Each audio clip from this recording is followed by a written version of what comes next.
I'm trying every level of airplane food, including this caviar and Wagyu I ate on a private jet with Mr. Beast, this business class flight where a professional chef cooks right in front of you, and everything in between. All starting with this $1 flight. Here's your dollar. Clear for takeoff, let's go. And we are airborne. Here's your complimentary snack. Oreos, nice. And while I do love Oreos, they don't come close to the 3 Michelin-starred plane food I'll be eating later in this video. You guys have any drinks? Negative. Prepare for landing. What? We just took off. Dude, you only paid me $1. Let's move on to our $100 flight. Our $100 flight is on Pokemon Air, where all the food is Pokemon themed. And I brought my friend Max for this one since he loves Pokemon just as much as I do. I have never been more excited for a flight in my entire life. If you've never heard of the Pokemon flight, it's probably because there are only 10 of these planes in the world and it's very difficult to book a seat. And given how cool all of this looks, I can totally understand why. I mean, check out the boarding pass. There's Pikachu all over it. If you think that's cool, just wait until you see the food. I am very hungry. The first thing they give us are these mixed snacks, which even though I haven't opened them yet, I already know it's gonna be better than the crushed Oreo I got on my last flight. Can you help me open mine? I can help you. Oh. I love rice crackers. This is the perfect pre-meal snack. Quick update, the captain just called himself Snorlax. The first officer is Snorlax. He also signed off by saying Pika Pika. Pika Pika! Here come the flight attendants, which means dinner is on the way. Wow, they're even dressed like Pokemon trainers. What do you recommend? Definitely the yuzu fish rice. Okay, let's do it. Here you are, sir. Thank you. This is my Pokemon meal. As you can see, my entree is the yuzu flavored fish and rice. And this is my meal. I went with the teriyaki chicken. We each got this Pokeball on our tray, and I have no idea what's inside, but keep watching because I'm gonna open this at the end of the meal. No big deal, but I got the Master Ball. The meal also came with some amazing looking fresh cut fruit. And for my drink, I got this apple juice in a really cool cup. He's flying just like us. And last but not least, we have this mystery bag here, which I'm guessing is either a toy or some kind of dessert, and this really cute Pikachu cookie. I also just want to point out how cool this placemat is. I'm probably going to take this home with me. Let's put some Pokemon on the TVs and get eating. The first question is how well they cooked this. Fish is, not bad looking. Definitely tender. How about the chicken? Very saucy, nice and sweet. Really nice chicken thighs. The rice that comes with mine is some of the most flavorful rice I've ever had. Honestly, my rice was a little bit dry, but once you dip it in the sauce, it's amazing. So far, how do you feel about the food on our $100 flight? I am very impressed. All right, let's open this because I want to get to the Pokeball. Oh, chocolates. We got Pikachu, Bulbasaur, Mewtwo, Squirtle, Eevee, and Mudkip. What? Whoa, is this even chocolate? While Max eats those chocolates, I'm gonna go ahead and have the Pikachu cookie. Look how cute he is. This chocolate is amazing. There's like a little crunchy part inside. Oh my gosh, I feel so bad. I just completely bit Pikachu's head off. Nick, I think you know what time it is. Pokeball time. What? Whoa. They're Pokemon gummies. Check out that little Pikachu. Max, this has been the best flight ever. I wish every flight was a Pokemon flight. The next flight's not a Pokemon flight, but it did cost me $1,000, so the food better be good. Our $1,000 flight is on JetBlue, where they feature a small plates menu that lets you try lots of dishes all at once. So we're not in business class. We're not in first class either. This is mint. I don't even know what that means, but I do know I'm hungry. Here's the menu. I love that the flight attendants hand wrote their names on here. And if you look inside under small plates, you'll see I get to choose 3 out of 4 dishes, and it also comes with a few light bites as well as this dessert here. Apparently I order using the TV. We'll go with the lasagna, the cucumber salad, and the chicken milanese. For dessert, the vanilla gelato. That looks really good, by the way. I'm gonna compare this photo to the dessert they bring out later, and we'll see how similar they look. All right, it's time. Thank you. You're welcome. Enjoy. This is what a $1,000 airplane meal looks like. I didn't get a white tablecloth here, but later in the video, there's gonna be white tablecloths and much, much crazier food. And because the menu said small plates, I thought it was gonna come out one dish at a time, but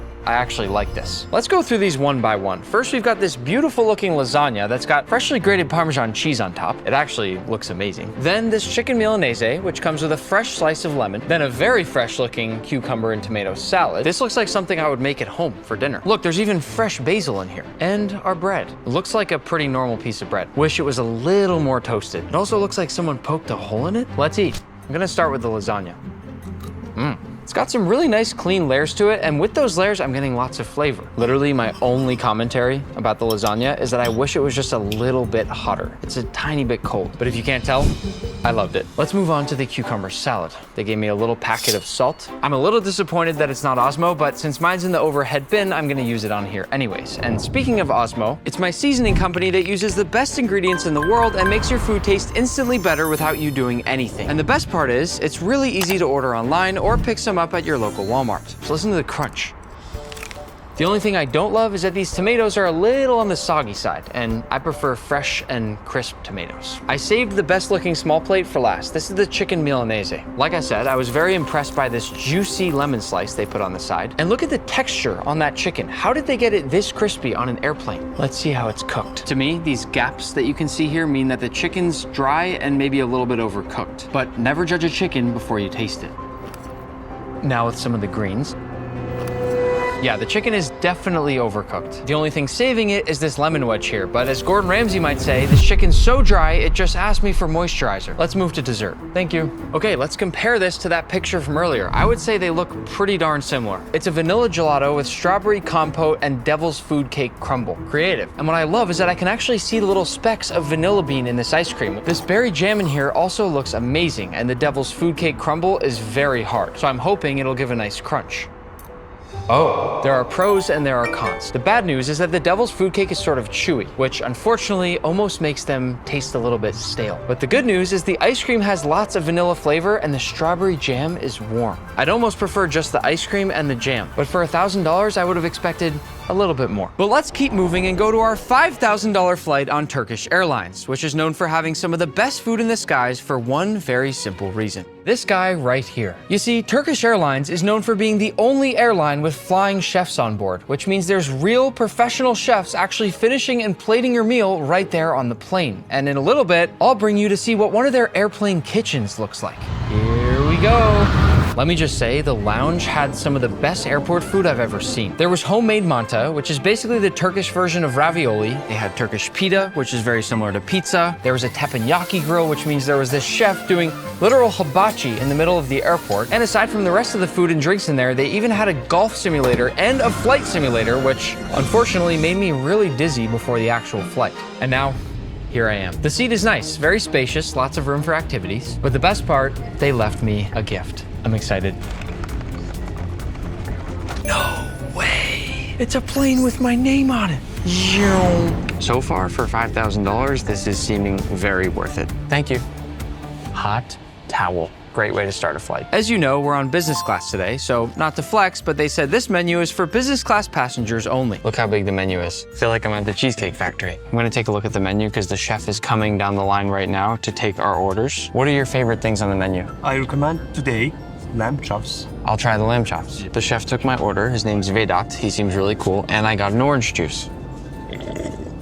10 out of 10 orange juice. The chef invited me to the kitchen, so let's go. Okay, so there are two kitchens. This one is smaller and where they prepare all the appetizers, and we'll go to the other one in a minute. And look at this, the captain is hanging out in here with us. Yeah. They're about to serve our appetizers using these trolleys here. I think the coolest part is that they have these nice candles. Here is the second kitchen where they do all the entrees. As you can see, most of the food needs to be cooked on land since you're not allowed to actually cook with an open flame on an airplane, but it's still so much effort to be doing all of this at 35,000 feet up in the air. I will say though, this still feels like a real professional kitchen. The chef is moving fast. Chef, thank you. Thank you.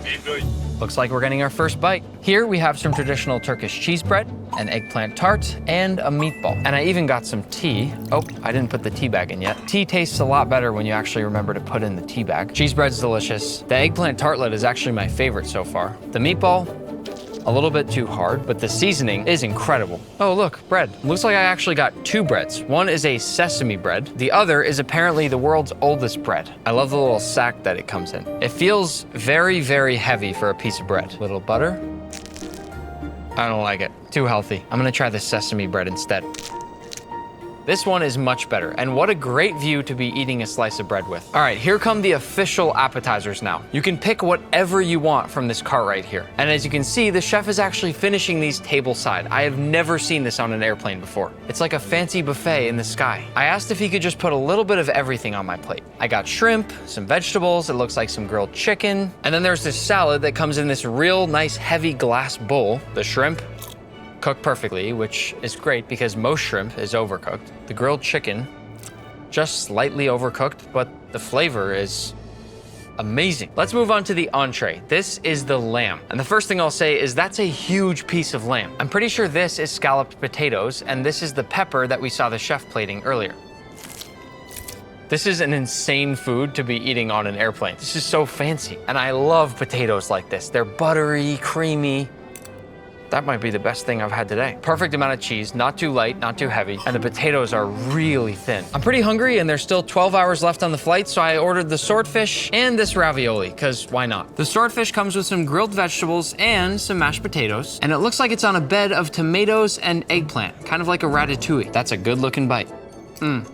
I'm not the biggest fan of swordfish, but this is good. As for the ravioli, this looks like it came from a fancy Italian restaurant. Look at that fresh basil. And the ravioli is beautifully shaped. Oh, here they come with the dessert trolley. Same thing as the appetizers, you can pick as many desserts as you want. I will have whatever you recommend. Eclair. No way he's pouring the chocolate on table side. Look at that eclair. Here it is, my final bite on my $5,000 flight.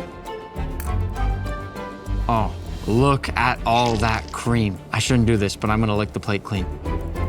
Update, just before landing, the chef dropped off this amazing cake, but I've got another flight to catch. Up next is our $10,000 first-class flight on Japan Airlines, which is known for serving Japanese food better than what you can get at most restaurants. But before we board their brand new A350 plane, I need to show you the pre-flight lounge, because it had a full sushi omakase counter that was completely free. The chef was probably one of the nicest and funniest chefs I've ever met, and he was making sushi fresh to order and told me I could order as many pieces as I wanted. I also got some Japanese beef curry, grabbed a towel from this automatic wet towel dispenser, and then ate all by myself in this really beautiful dining area before eventually getting on the plane. Here's the menu, and the first thing I notice is how many different chefs are a part of making this menu. These aren't just random chefs. Many of them have 3 Michelin stars. I was gonna let you look at the menu, but the food's already here, so let's just get started. The first dish is a bite of Japanese hairy crab, and if you don't know what that is, many people think it's the most flavorful and delicious crab in the world. I'm gonna stop talking and just eat. I don't know what this orange sauce is, but it's amazing. I can't think of a way they could have started this meal off any better. And by the way, if any of those clips were a little bumpy, the captain said we're passing through a few clouds, but that it should smooth out in just a minute. I just wanted to tell you that I'm trying my best. Here's our second course. We've got some yuzu miso chicken, some soy marinated salmon eggs, these fancy matsutake mushrooms, some Japanese beef tongue, delicious, and this crunchy root vegetable that's in truffle sauce. I'm gonna eat these in order. The yuzu miso sauce on this chicken is amazing. Moving on to one of my favorites, beautiful salmon eggs. These little things in the middle are called ginkgo nuts. I find them to be a little bitter, but they're famous in Japan. Eating this is like if you put the flavor of salmon and some butter and then add a little bit of soy sauce. It's just pure, fatty, creamy flavor. I can't believe I'm having this on a plane. I think I'm taking too long to film here, so I'm just gonna eat the rest of this stuff really quick because I think the flight attendants are waiting on me and I don't wanna slow down everyone else's meal. Wait a second. The truffle sauce in this dish right here, it doesn't even make sense how good this is. That is one of the 10 best tasting sauces I've ever had. The next course is a soup that's just got this big lobster meatball floating in the middle of it. You know, I didn't really used to like soup, but it's sort of been growing on me lately. The only thing I really taste here is lobster, and look how juicy this ball is. We're not even on the main course yet, and this next dish apparently comes with a full tin of caviar. Does this not feel a little crazy to anybody, just eating this caviar in my airplane seat? I'm gonna do something I probably shouldn't do here, but there's nobody here to share this with me, so I'm going to put the entire tin of caviar into this dish. How am I supposed to get used to eating again in real life after this? I realized I never explained the dish. It's a boiled surf clam with eggplant, and now lots and lots of caviar on top. Here's what the clam looks like up close. I realized that I closed my eyes before I even took the bite because I knew it was going to be that good. The clam is crunchy and sweet, but that's all balanced out by the richness and saltiness of the caviar. And here's the eggplant. It kind of looks like kiwi, but you're just going to have to trust me that it's eggplant.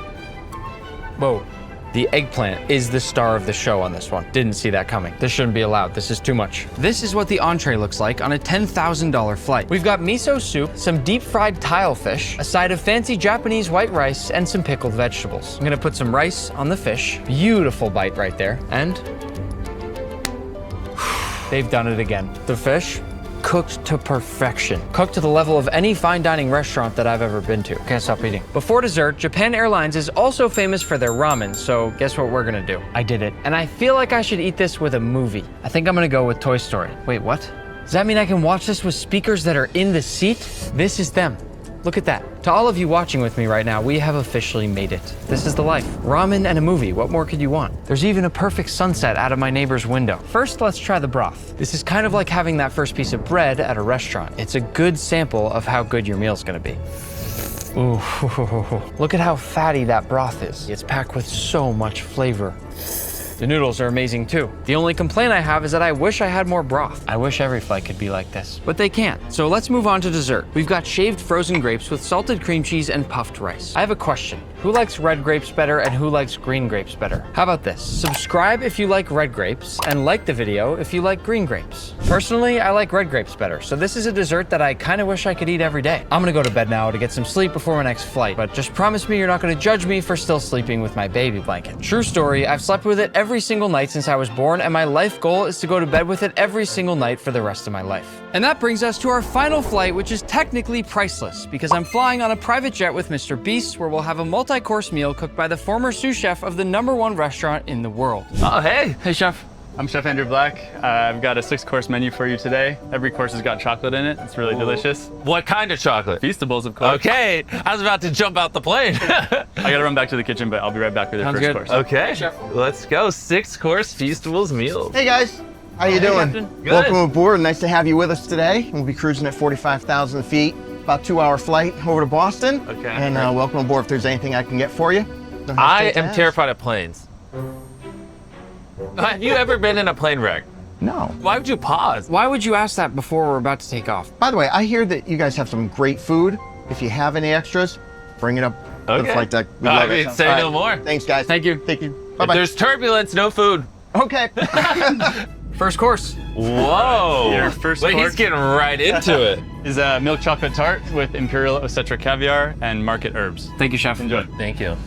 I don't know if you guys have ever tried caviar, but I'll just put that right there. Oh, the whole thing. Oh, well, wait, is there like Well, if chocolate? you scoop off the caviar, Yeah, I'm just gonna scoop off the caviar. Not really a big fan of fish eggs. this thing is beautiful. I'm going. It does look good. Oh my gosh, with chocolate caviar? Wait, you like caviar? Oh yeah. Look at the Ooh. cross section of that. That is Feastables chocolate ganache with caviar on top. Oh my god. That's amazing. It reminds me of my mom used to make like chocolate pie back in the day. I think there's just a little bit of whipped cream and this is perfect. I will be honest. I knew Jimmy didn't like caviar, but this was my best and last attempt to try to get him to eat it. I am tasting a little too much caviar. I'll just put that down. Oh, I promise the second course, Jimmy, will not have caviar on it. okay. Wait, this has chocolate on it? Tell me about it. What is this? Lobster carpaccio with cocoa nib vinaigrette and pomegranates. Lobster what? Carpaccio. So we steam it lightly, take it out of the shell. And then you like pound it down? Ah, so this bottom part is a lobster. Do you like lobster? Oh, I love lobster. Oh, I'm let's so go. excited about this. Thank okay. you, chef. First of all, have you ever thought of putting lobster and chocolate together? No. Right. I've also never seen lobster in the shape of a pizza like this. See how it's like a pizza lobster? What did he say, carpaccio? Carpaccio, yeah. Yeah, pizza. No. All right, let's try this bad boy. Let's see. Oh, I'm going in for a big first bite. I love this course. I don't think I mentioned this to you yet, but Chef Andrew was the sous chef at the #1 restaurant in the world, so he I is don't. not messing around. Would it be bad if I told him I wish the lobster was slightly more cooked? There is cooked steak coming up Here, soon. answer this. Do you like your steak red or do you like it to taste like a tire? I like in the middle at medium. Yeah, see, I like mine when it tastes like a tire. Okay. Chef, I'm not joking about this. Can you please cook his steak closer to extra well done? You want me to? If it doesn't taste like a tire, I'm not eating it. Well, keep watching if you want to see what Mr. Beast's well done Wagyu steak looks like. Oh, yeah. Okay. Any guesses as to what this is? Wait, is this pasta with chocolate and mushrooms? This is a handmade chocolate pasta Ooh. with brown butter, hazelnuts, and black truffle cheese. Thank you. Okay, I've never had chocolate pasta, but that sounds pretty good. It looks really good, and trust me, it is really good. Ooh, you'd think chocolate and pasta wouldn't make any sense. I like it. This is my favorite one so far. This is good. So far, I agree with you. This one is my favorite. This definitely works. Did you try the crispy sage leaves on the side? I'm not a leaf guy. Okay. I leave those for the squirrels. Ooh. Ooh, Now we're talking. Yeah, that's what I like to see. I don't see any red. That's my boy. All right, your 5th course. is chocolate roasted Wagyu. Wow. with, Chocolate roasted? Wild mushrooms, potatoes, and beef jus. Thank you. Dang. Yeah. That looks amazing. All right, I'm not even waiting. I want to dig in. Oh, Oh, it's man. dripping chocolate. Oh, Let's give her a man. try. That is insane. Oh my gosh. It's perfect. The chocolate sauce is the perfect color, perfect consistency, but I can also taste the cocoa rub on the outside of the steak. Is yours well done? Mine is chewy, which is good. I don't know anyone who's ever requested a chef, especially this caliber of chef, to cook their Wagyu until it tastes like a tire. Well, people don't know what good food tastes like. By the way, did you know I'm also a master chef? You are, huh? Wait, why'd you say it like that? Gordon Ramsay trained Nick. Okay. And then Nick trained me. So in a way, Gordon Ramsay trained me. So I can update my Instagram bio to say trained by Gordon Ramsay. Dessert time. Dessert time. Ooh. Wow. Is this cheesecake? This is a marbled ricotta cheesecake with dark chocolate and a salted pretzel crust. And to be clear, we have not one, but I believe 2 desserts. Ooh, okay. All right, so cheesecake. How do we feel about cheesecake? I love cheesecake. Cheers. Cheers. All right. Little gold too. I mean, what are we doing? That's crazy. It's really good. Pretend you're like the most important food critic in the world. Okay. How would you describe this cheesecake right now? I mean, soft, and then you bite down and you get to the crust. It tastes a little pretzel-y, sweet. It's good. Just good. And that was coming from the best food critic in the world. Your go. How would you describe it? I would describe it as a marbled cheesecake that perfectly strikes the balance between fluffy and creamy without having any particular flavor that overpowers another. The crust has just the right... Okay, that's nice. Real nice. Oh, did you finish it? Real nice. Final Ooh, course. Ooh. Before you say anything, chef, this looks very similar to the dish that Jimmy made when I did the video with him trying to turn him into a pro chef. Try when you did. This looks a little bit cleaner, I will say. I could turn a blind eye to some of the things, but Right, yep, but I just wanted to have Jimmy see what it looks like when a real chef makes this dish. Final course, we've got dark chocolate mousse with whipped cream and grated dark chocolate feastables on top. Here we go. That's the one. the top part's cold. The bottom is a little warmer. It's nice. What was your rating on this final dish? Let's be real. It's not as good as the one I made in our video. Right? Okay. The one I made's a 10 out of 10. Sure. Then this, I would say, is a close, like 9 out of 10. So we're using yours as the gold standard, and then right under that is this one right here. Yeah. Got it. Makes sense. We never fed the captain. Oh, you want to give him some cake? You want to give him your leftover cake? Sure, I'll give him the cake. Yeah, you got it. I'll just keep my leftover cake. Does anyone want a bite of cake? I hope you guys enjoyed the video. I'm gonna go to bed. Why is the sun so bright? Don't worry, I already did the outro for you.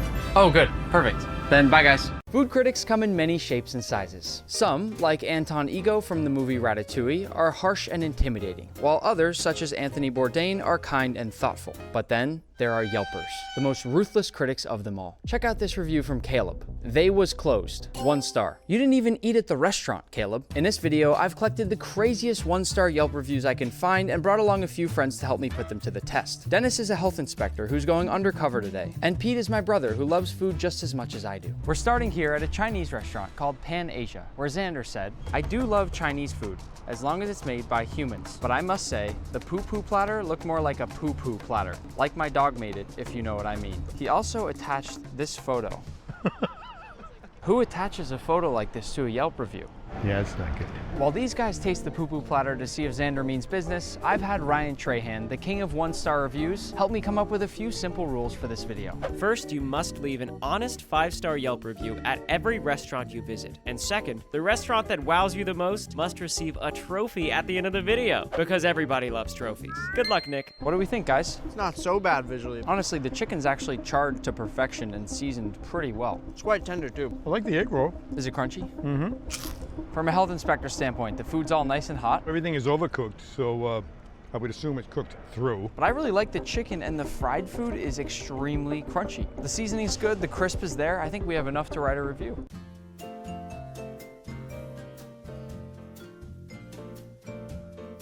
Gotta see what my fortune is.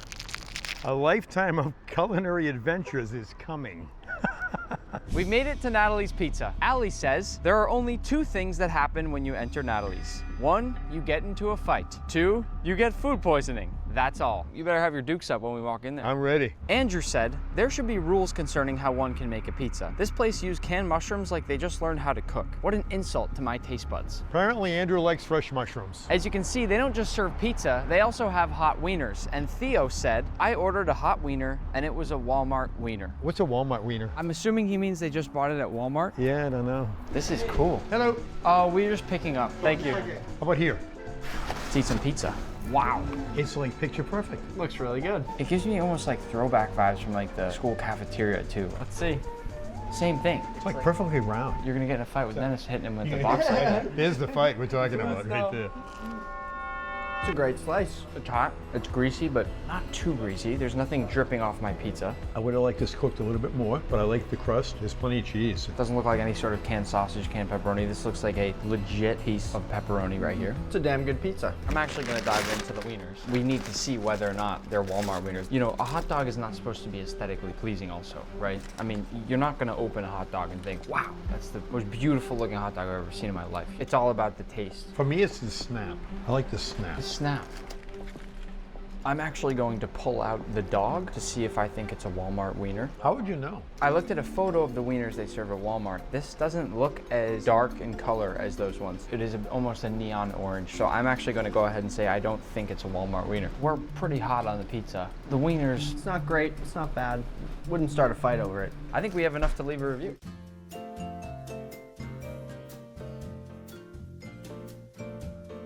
We are now pulling up to Long John Silver's, a one-star fast food restaurant. Long John Silver. This restaurant's a 2-for-1. I call it a twofer. You got Long John Silver's and you got Taco Bell. One of the biggest news sources in the world literally called it the worst meal in America. I didn't even know they were still open. Bill from Texas said, I stopped going to the store for a year because asking for extra tartar sauce was like pulling teeth. Today I stopped by again and told them I needed 12 tartar sauces. When I got home, only half the sauces I asked for were in the bag. Who needs 12 tartar sauces? No kidding.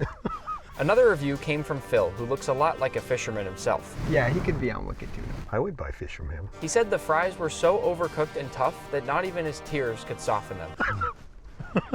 The best part about the meal was literally the green beans. What fast food place has green beans? We're ordering some. Oh, wowie.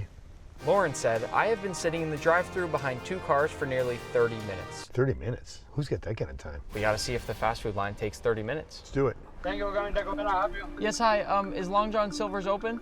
Yes, but I need 5 minutes, 5 to 10 minutes. What are they catching the fish? What's up with this? Okay, how will we know when it's open? No, it's open right now. It's open 10 o'clock. Oh, we can order, you're just gonna make it. I can order, but you need to wait in the parking lot for the 5 to 10 minutes. Could I please do just one regular plate of fried fish? Okay, what kind Yes, do you please. want? Just water, please. Water. I don't have a bottle of water. I'll try Baja Blast. Okay, anything else? Do you have green beans? No. How are you? Thank you.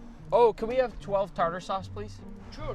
Yeah? No problem. We'll park right there. Thank you so much. Thank you, right back. He was so nice. You never like to be in a fast food drive-thru and you're waiting. But if they really are making it fresh, I'll be happy. In my experience as a health inspector, chain restaurants are usually the cleanest because they have levels of management that oversee that. It's been almost 4.5 minutes. Still no sign of our food. It's not really fast food if you think about it. Well, Oh, Dennis, you want to grab it? Is this ours? It says Taco Bell though. Elephant in the room here. It came in a Taco Bell bag. Luckily, inside the bag, it is Long John Silver's. Open up and say, oh yeah. oh yeah. Oh yeah. First, let's count the tartar sauces. We got 1, 2, 3, 4, 5, 6, 7, 8, 9, 10, 11, 12. 12. Looks like we got some shrimp. That is you, Pete. Then we got this giant box of stuff, which is mine. Dennis, you did not get anything.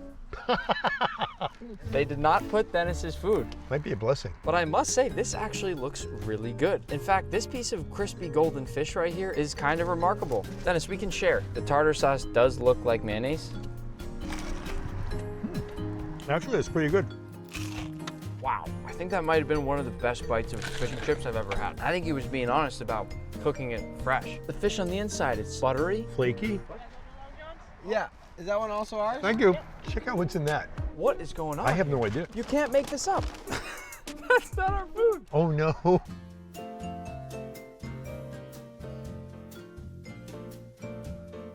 We've made it to a buffet restaurant, Fire and Ice. Janazia said, we were paying our bill and we saw a mouse run under one of the black cabinets. One of the waiters joked around saying ratatouille. The manager offered us a voucher. We do not want to come back. I would be mad about a mouse if they hadn't said ratatouille. You remember what happened to the health inspector in Ratatouille? I don't. Didn't end well. Another review came from Miss Review. She wrote a very long free verse poem that I'm going to let you read on your own time. It's well written. And the last review comes from John, who's an elite Yelper. John has way too much time, just saying. No, no, no, no, no, no, no, no, no. Exclamation point. I feel like we shouldn't be going here. I like it here. You go here? I do. My wife and I come here every year on my birthday. She really doesn't like it, but I do. Have you ever read the reviews? I don't really care. Let's go inside. So here's how this restaurant works. All the food is raw in a buffet. So we grab the food, then we bring it to this big giant ring of fire in the middle where they cook it right in front of you. And then you get this nice hot fresh food. So it starts on ice and it ends with fire. Hence the name Fire and Ice. All right, 1 bowl per trip.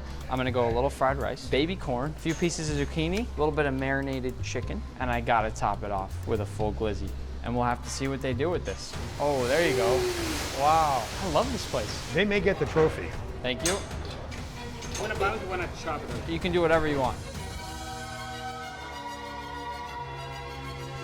While he's cooking, I've been looking around on the floor and I have not seen any ratatouilles yet. Nor have I. Which is a good sign. And I haven't seen any evidence of that. Oh, your food. Thank you. I'll see you guys at the table. Thank you so much. Ooh, that was great. They chopped up my glizzy. Did he just start eating without us? Honestly, this stuff all looks pretty amazing. That was very good. I keep having flashbacks about the guy saying, no, no, no, no, no, no, no, no, no. What's not to like? I don't get it. I got everything I could want here. I got a hot dog, I got mini corn. This is trophy contender. I agree. You love this place. I can't stop eating. So will you be back next birthday? My wife hates it. My birthday, though.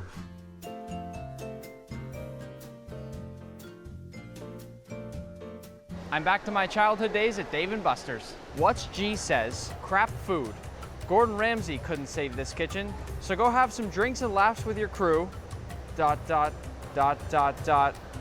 Then go eat someplace else. I feel like this is gonna ruin all of our childhood memories. Well then Gary said, food. Absolutely hated it. I ordered a burger, it was so salty it cut my tongue and I had blood on my bun. End of story. So obviously we need to order a burger. And this last review said, I had to wash my hands multiple times because I was sticking to everything. Think I'm joking? My kids thought it was a game and would count to see how many things they could stick together. Table, menu, silverware, and plates. I hate a sticky restaurant table. Yeah. Before we go in, one of the funniest things I saw on all of Yelp didn't come from the reviewers, it actually came from the restaurant. Dave & Buster's replied to a bunch of things saying, we're sorry your food was anything other than fire. Love that energy. Dennis, do you know what fire is?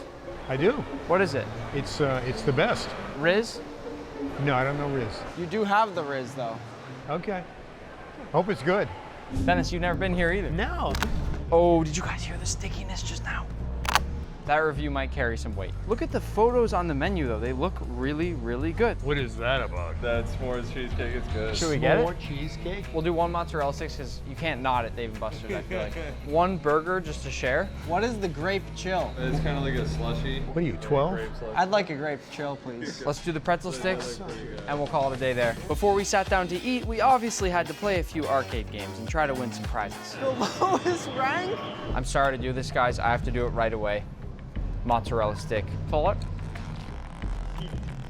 Okay, baby. Finish is choking. Pete's drink came with a temperature color changing straw. When you touch it, it changes colors. Of course it does. I kind of want to try one of these breadsticks. One thing I'm immediately noticing is there's a bit of a film over the cheese. It means it's been sitting there for a tiny bit, but let's not judge a book by its cover here.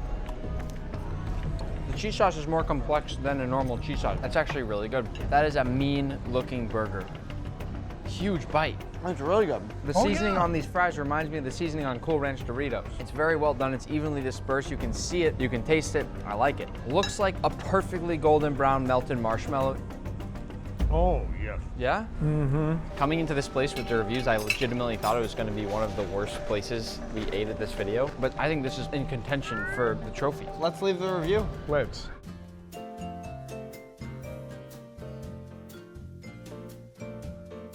We are now at Viva Mexico Cantina and Grill. But first, a review from Kaylee. She said, food was amazing. Will absolutely return. Just kidding, they stole money from me. Literally never going back. What? That took a twist. Destiny said, in all caps, saw a dog that was very evidently not a service animal walk in and out of the kitchen. Clearly in kitchen for extended periods of time. Dennis, what do you think about that from a health inspector standpoint? No. You can't have animals where food is being prepped. Would that be a failure? Violation of the health code. What would the punishment for that be? Obviously, you have to eliminate the dog. Kill the dog? Not kill the dog. Remove the dog. Well, unfortunately, another review came from Crystal who said chips undercooked and no one seemed to care. While waiting for the food, we're gonna look for the dog. Hola. What's that? I thought it said men's room this way. Clear. No dogs? No dogs. That's good news. Right away, someone said something about the chips. Oh, that's a crunch. It's a perfectly good chip. I think it's a great chip. Salty, well seasoned. They got some salsa. It's a great chip. So far, so good. Okay, let's dive in. Jinx. Dennis, have you had street corn before? I don't know what that is. One of my favorite Mexican foods ever. Oh, that is good. I love the look of it. The color is really nice. The corn is cooked really, really well. For me, there's just too much sauce on top and nothing on the bottom. Dennis, do you like tacos? I don't. Do you like quesadillas? I don't know. You've never had a quesadilla. Is that odd? That is odd. Talk in the comments. Is that weird that he hasn't had a quesadilla? It's not bad. Pete, you try the burritos, I will try the tacos. It looks pretty well rounded. You got meat, you got guac, I think, rice, a bunch of different spices. I'd say pretty solid burrito. So for the tacos, what I like is immediately I see on the meat, there's that nice golden crust. They've gotten a perfect char on this beef. So I know the flavor's gonna be there. These are corn tortillas, which is classic. I like that they double wrap it. Probably my favorite thing here, actually. It's a little bit spicy, but it's well-rounded. It's a very good taco. I think the only complaints I really have about this place are that it's a little pricey. Maybe you pay for the experience. Come in, pet the dog, have some good food. There's no dog. Then what are we paying for?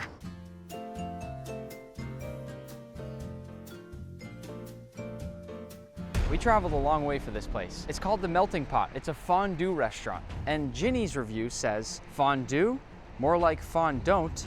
This place smells like a porta potty. Prices are highway robbery. Pound cake felt like a Tempur-Pedic mattress. Extreme sus vibes. If you go there, take lots of complimentary mints. Don't know what to make of that. KC also said, I regret to inform you that our experience at Melting Pot was nothing short of a disaster. Our wait stretched to an excruciating 4 hours, during which our server proved to be inexperienced and inattentive. We'll see about that, KC. We were seated immediately. Not a 4-hour wait, a 4-minute wait. So KC, you were wrong. Sorry. The questions that remain are whether the pound cake feels like a Tempur-Pedic mattress. I have a Tempur-Pedic mattress. Is it a nice mattress? Very nice. We still need to figure out if there are extreme sus vibes. Personally, I'm not feeling that yet. And when we leave, we need to try to find the complimentary mints. We're gonna do one cheese fondue. It comes with tons and tons of different sides. And then we're gonna do a chocolate fondue. Hopefully it actually comes out with the yin and yang looking like this, because that's really cool. Who doesn't like chocolate and cheese? Our waitress made our cheese fondue from scratch using rolled Gruyere, raclette, and fontina. And the chocolate fondue looked exactly as advertised. Wow, this is sweet. We got the spread. Fondue, chocolate. How great is this? There's all sorts of amazing looking sides. There's no limit to what you can do. I'm starting on the cheese. Here we go. Look at the cheese pull. It's delicious. I feel like I'm in Switzerland. I lived in Switzerland, and that's a good fondue. I feel like we're on top of a mountain. We're all wearing parkas, and we're eating fondue together. So far, one of my only real complaints about this place is that it could get really messy. Like, look at that. Definitely. So Dennis, before you dive into the dessert, does this seem like Tempur-Pedic? Well, the beauty is that it's soft. Yes. But it's firm, so it doesn't fall apart. I don't get a mattress vibe out of it. First dip into the chocolate. Oh, you messed up the pattern. But it looks so good. The cheese fondue was amazing. What about the chocolate? Oh, I confirm it's one of the best pieces of pound cake that I've ever had. Not a Tempur-Pedic mattress. This is what I think of the melting pot. Very nice. Do you guys have like complimentary mints? Unfortunately, don't. I don't know if we have some in the back. I can definitely go double check for you. Oh yeah, that'd be cool. Oh, you're out of mints?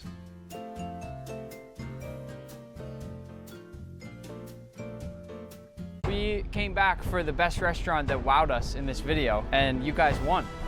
So you get the best restaurant trophy. That's yours to keep.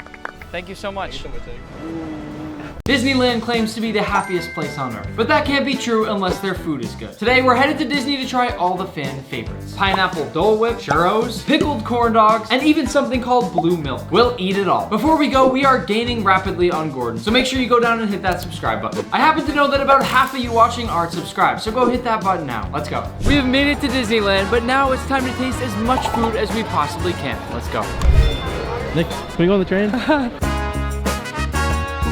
First food of the day, churro. I know it's kind of strong to start off like this, and this is definitely the longest churro I've ever seen, but I'm gonna bite this end. And Manny's gonna bite the other end. It tastes like a Cinnamon Toast Crunch. I don't know if that's a good or a bad thing, and it leaves a bit of a weird aftertaste, so I'm gonna give it a 6.2 out of 10. Let's keep eating. Right here is the Candy Palace, and you know Manny and I have to hit the Candy Palace. We need to get a caramel apple. I hear they're delicious. Hey Nick, get a lollipop. Put it back. Oh. So first of all, I mean, look at this thing. That is basically a full meal by itself, but I'm only taking little bites of everything today because of how much food we have to taste. Time for a bite. That is inedible. I physically cannot get my teeth through this thing. Man, you want to take a crack at it? Okay, okay. I got the ear. You ate the ear. Yeah. Take a bite of the apple. How are you supposed to? I got it. Sadly, this gets a 2 out of 10. I couldn't eat it. Behind me is a corn dog stand. I don't think they have the pickled corn dogs, which is what I actually want to taste today. But let's get a regular one to start out. Here we've got our corn dog, which I will say, Manny, looks quite overcooked to me. That's burnt. Hey, madam, come here. Why are you burning veg? Burnt to a crisp. What are they doing? That's a juicy corn dog though. That is good. Despite the fact that it's maybe a bit overcooked, you can't really taste the fact that that's happened. There is a little bit too much baking soda in here and my mouth is tingling a bit. Perhaps the most famous food in all of Disneyland is the Dole Whip. Apparently it's some sort of pineapple flavored ice cream. I really don't know. But given how much hype there is around it, I'm going in with a high expectation. You're Nick? Yeah. Manny, I met a fellow Nick here. You're guarding the Dole Whip station here, huh? The Dole Whip station's right next to it. Would you agree it's the most popular food at Disneyland? Oh yeah. We got the Dole Whip. Time to see if it lives up to the hype. It's pretty good. I thought it was going to be really artificial pineapple flavored, and it's actually not. It's like the perfect blend of cream and fresh pineapple. I don't yet know if it's going to be the best thing we have today, but for right now, it's #1 at an easy 8 out of 10. Interestingly enough, so far, a lot of the food here looks really creative, especially some of the stuff we passed, but there's also really, really long lines, so it's going to take us a while to get all this food. At this place here, the Jolly Holiday, they have a birria grilled cheese, which I am very excited for. This looks fantastic. The crispy toasted bread, tons and tons of cheese and meat, and not one but 2 really great sauces that comes with it. My top score of the day, 9.5 out of 10. Birria grilled cheese, fantastic. We have now just passed the place that's serving blueberry fritters. I don't think these are very famous, but I'm gonna try them anyway. Oh man, look, that's so good. Kind of tastes like a fried blueberry muffin, but it's only a flat 5 out of 10 for me because there's way too much oil. We are at this barbecue spot now. Apparently they have fantastic skewers. We already ordered, we're just waiting for them to grill a couple up. Most important thing is whether or not this beef is tender.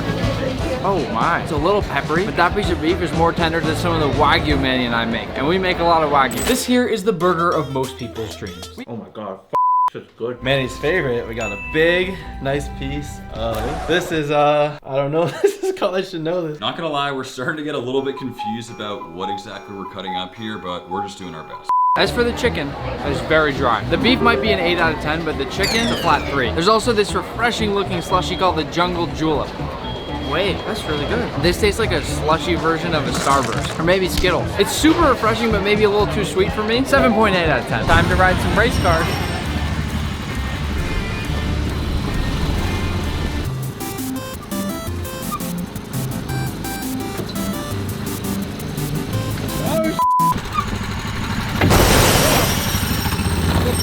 We're at a restaurant now called Mint Julep, and they have these Mickey Mouse shaped beignets. I think we're in the New Orleans section right now, so that would make a lot of sense why they have beignets here. I think it's banana flavored. That's good. For creativity, there's a +1. Powdered sugar all over me, -1. It's a 6 out of 10. Take a little sip of the Mickey Mouse sauce. Is that really what it's called, Manny? No. Did you get the dipping sauce? Oh, get the f away from this! We picked up some more French food, and this right here is the shrimp po' boy. This should not be called a po' boy. This should be called an oh boy. What it should be is not on the menu. Oh, snap! Based on the smell and the look of this thing, I'm gonna give it a 0.5 out of 10. From the same restaurant though, we have what's called the Pirate Parfait. It's actually quite pretty, and hopefully they can redeem themselves with this one. Pretty bad. I think I would like this if I was 6 years old, but it does rank better than their po' boy. I'll give it a 3 out of 10 and move on to the next food. Mickey Mouse cotton candy. Sometimes I do have a little bit of a sweet tooth, and there is nothing like a good big ball of cotton candy. 3, 2, 1. They're very good. That's good. Solid 8 out of 10. Because it's been inside the bag all day sitting in that sun over there, to me it's a little bit too compact. I like it to be lighter and fluffier. Cotton candy is so simple and easy to make, it needs to have a high standard. I'm gonna give it a 5.5 out of 10. First thing I noticed about this strawberry lemonade funnel cake is that it's in the shape of a Mickey Mouse on top. My question for this is, will it taste like strawberry lemonade? Let's find out. Their oil temperature is way too low in there. First of all, what's on top is not whipped cream, it's Cool Whip. Mickey's cream. And like I said, oil temperature is way too low, so the oil is soaking into the funnel cake instead of frying the outside to a crispy edge and keeping the inside light and fluffy, which would be the goal with a funnel cake. With all of that said, I'm giving this a 1.5 out of 10. Jesus Christ. Trying to put them out of business. We are finally tasting the big giant turkey leg. This thing is already dripping, so it must be good, but also probably quite messy. I also think this thing probably weighs at least over a pound. It's almost the size of my head. And of all the things today, the smell coming off this turkey leg right here is insane. Oh my God. Obviously the big time of the year to have turkey is Thanksgiving, but I feel like the turkey's always dry and just not that exciting. And this thing right here is fall off the bone turkey meat. The one thing I don't entirely understand, why would you give someone a 1-2 pound turkey leg before you put them on a roller coaster? Seems kind of up. I don't know how they make these turkey legs, but this right here is a 10 out of 10. What is this music? What is going on?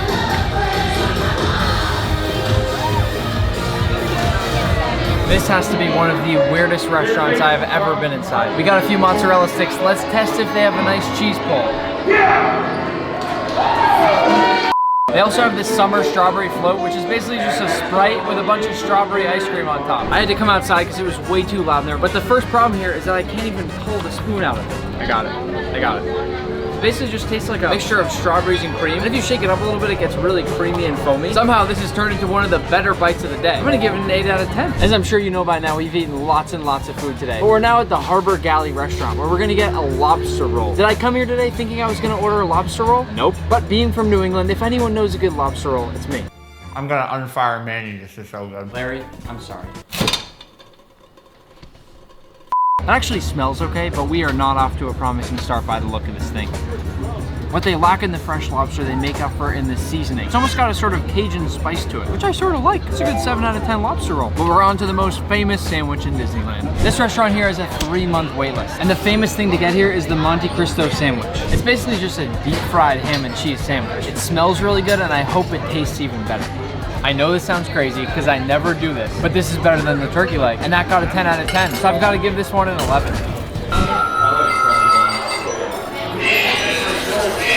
Hey, shoot, Benny, start shooting. This big old feast in front of me is from Pizza Planet. They must be f***ing with me with this. What is this? It doesn't even look like they put it in the oven, Manny. That's raw dough. Oh God, it's just horrible. They've loaded this thing with more pineapple than the Dole Whip we had earlier. Boom, roasted. I'm not even gonna try this pizza. As for this one right here, this looks like a Chuck E. Cheese piece of pizza. It doesn't look bad, it doesn't look good, but it's probably not gonna taste very good. My honest review of this is that it's just sort of a sad piece of pizza. This is apparently the pizza place from Toy Story, so I guess that means it's like fake prop pizza, and that's exactly what it tastes like, plastic. The pasta here doesn't look terrible, but let's face it, we know this is not homemade.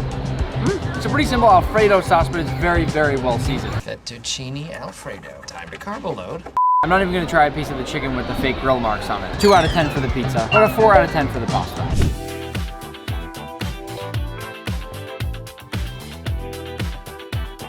Wait, you there. Whatever you're doing, I doubt you're authorized. Okay, let's all relax.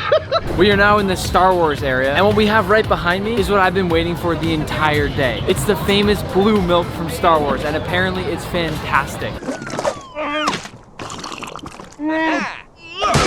One of my favorite drinks out there is horchata, which is that rice milk flavored with cinnamon, sugar, that kind of thing. This is probably similar to that, but just better. I have been waiting for this the entire day. It basically just tastes like creamy Italian ice. It's a nice, refreshing way to end the day. I know you're supposed to come to Disneyland and do the rides, but we spent more time just eating today. Then again, I did buy a $30,000 flight ticket the other day just to eat the whole time as well. Happy cooking. Vinny, watch out. We've detected unauthorized transmissions in this area. Shut it down, traveler. That's a no. In this video, I'll be visiting top secret hidden restaurants, including this pizza shop locked behind a mystery door and this fine dining sushi counter hidden inside a taco restaurant. And we're starting here in this New York City art gallery where behind one of these paintings there's a hidden door that leads to a Michelin-starred restaurant. Now let's find that door. The one thing I know is I can't touch the actual painting and the door's not going to be anywhere in the wall. This one actually seems like a painting just hung on the wall. I don't think it's this one. It's definitely not this one. Nope, not this one either. Which leaves this final painting. We found it. This is Frivo, a modern French restaurant with a Michelin star that has just 16 seats. Our first dish is a small seaweed taco made with a fish called kinmedai, which is a beautiful red fish with a mild umami flavor. It's actually crazy. This video is gonna be insane. Next came an artichoke donut with shiitake mushroom and truffle. It was $35 extra to add on some sea urchin, and I didn't hesitate. I think that might be one of the most melt in your mouth bites that I've ever had. Can I eat yours too?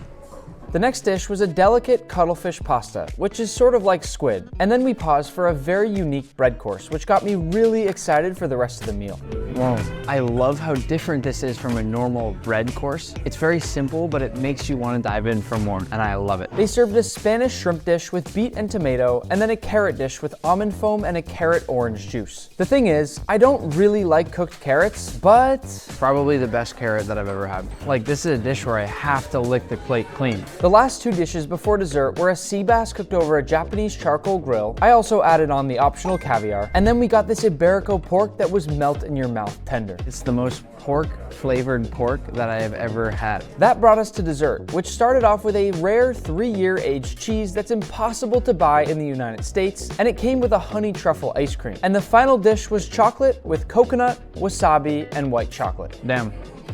I don't say this lightly, that is my favorite chocolate dessert ever. If you thought this meal was crazy, just wait to see what hidden restaurant we're going to next. We're headed now to find a Hindu temple, and Google Maps says it should be right up here. Inside here is supposedly a small canteen that serves South Indian cuisine. The problem is with all these hidden restaurants, there's no labels, so there's no easy way to actually find what we're looking for. That's definitely not it. It's not in here either. I searched the temple for a few minutes, but there was no restaurant in sight. Just as I was about to leave, I spotted a promising sign. I think this might be the back door that leads to the basement. It's called the temple canteen, but look how dark it is on the way down. They don't want you to find this. Oh, but as you get closer and closer, you can start to hear the voices. What the heck? It's crazy that a full restaurant can exist like this without people even knowing it's here. And the best part is, it actually looks really good. We even met a really nice subscriber who happened to be eating lunch and gave us a few tips as well. They gave me this slip, and now I guess we wait. I'm number 89, and it doesn't look like it's taking too long. 89? That's us. Oh man, this looks amazing. I kind of feel like I'm back in middle school finding my place in the cafeteria, and I'm sitting all by myself. I think we're gonna need another table. First up, I wanna taste this paper masala, which looks so incredibly delicate, and I want you to listen as I tear this off. I wanna start by trying it plain. Even just the flavor of that, unbelievable. Probably a better crisp than almost anything I've ever eaten. And then if we eat it with some of the chutney and some of the other toppings here, it brings things to a whole new level. This is the exact type of place that you can really only find through word of mouth. I see why they want to keep this a hidden gem. That's crazy. I'll use the mango lassi as a bit of a palate cleanser. Next we have the idli jumbo, which consists of these little rice patties here. I'll break one open to show you how soft and fluffy these are. And once again, I'll dip it in the chutney, and I'll taste one of these little donuts.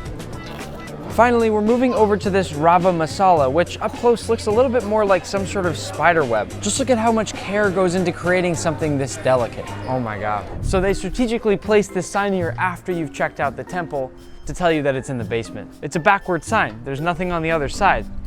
How was I supposed to know that the restaurant is right there? This next hidden restaurant is inside a coffee shop and apparently has one of the best cappuccinos in the entire city, but we're not going for the cappuccinos. We're going for what hides behind them.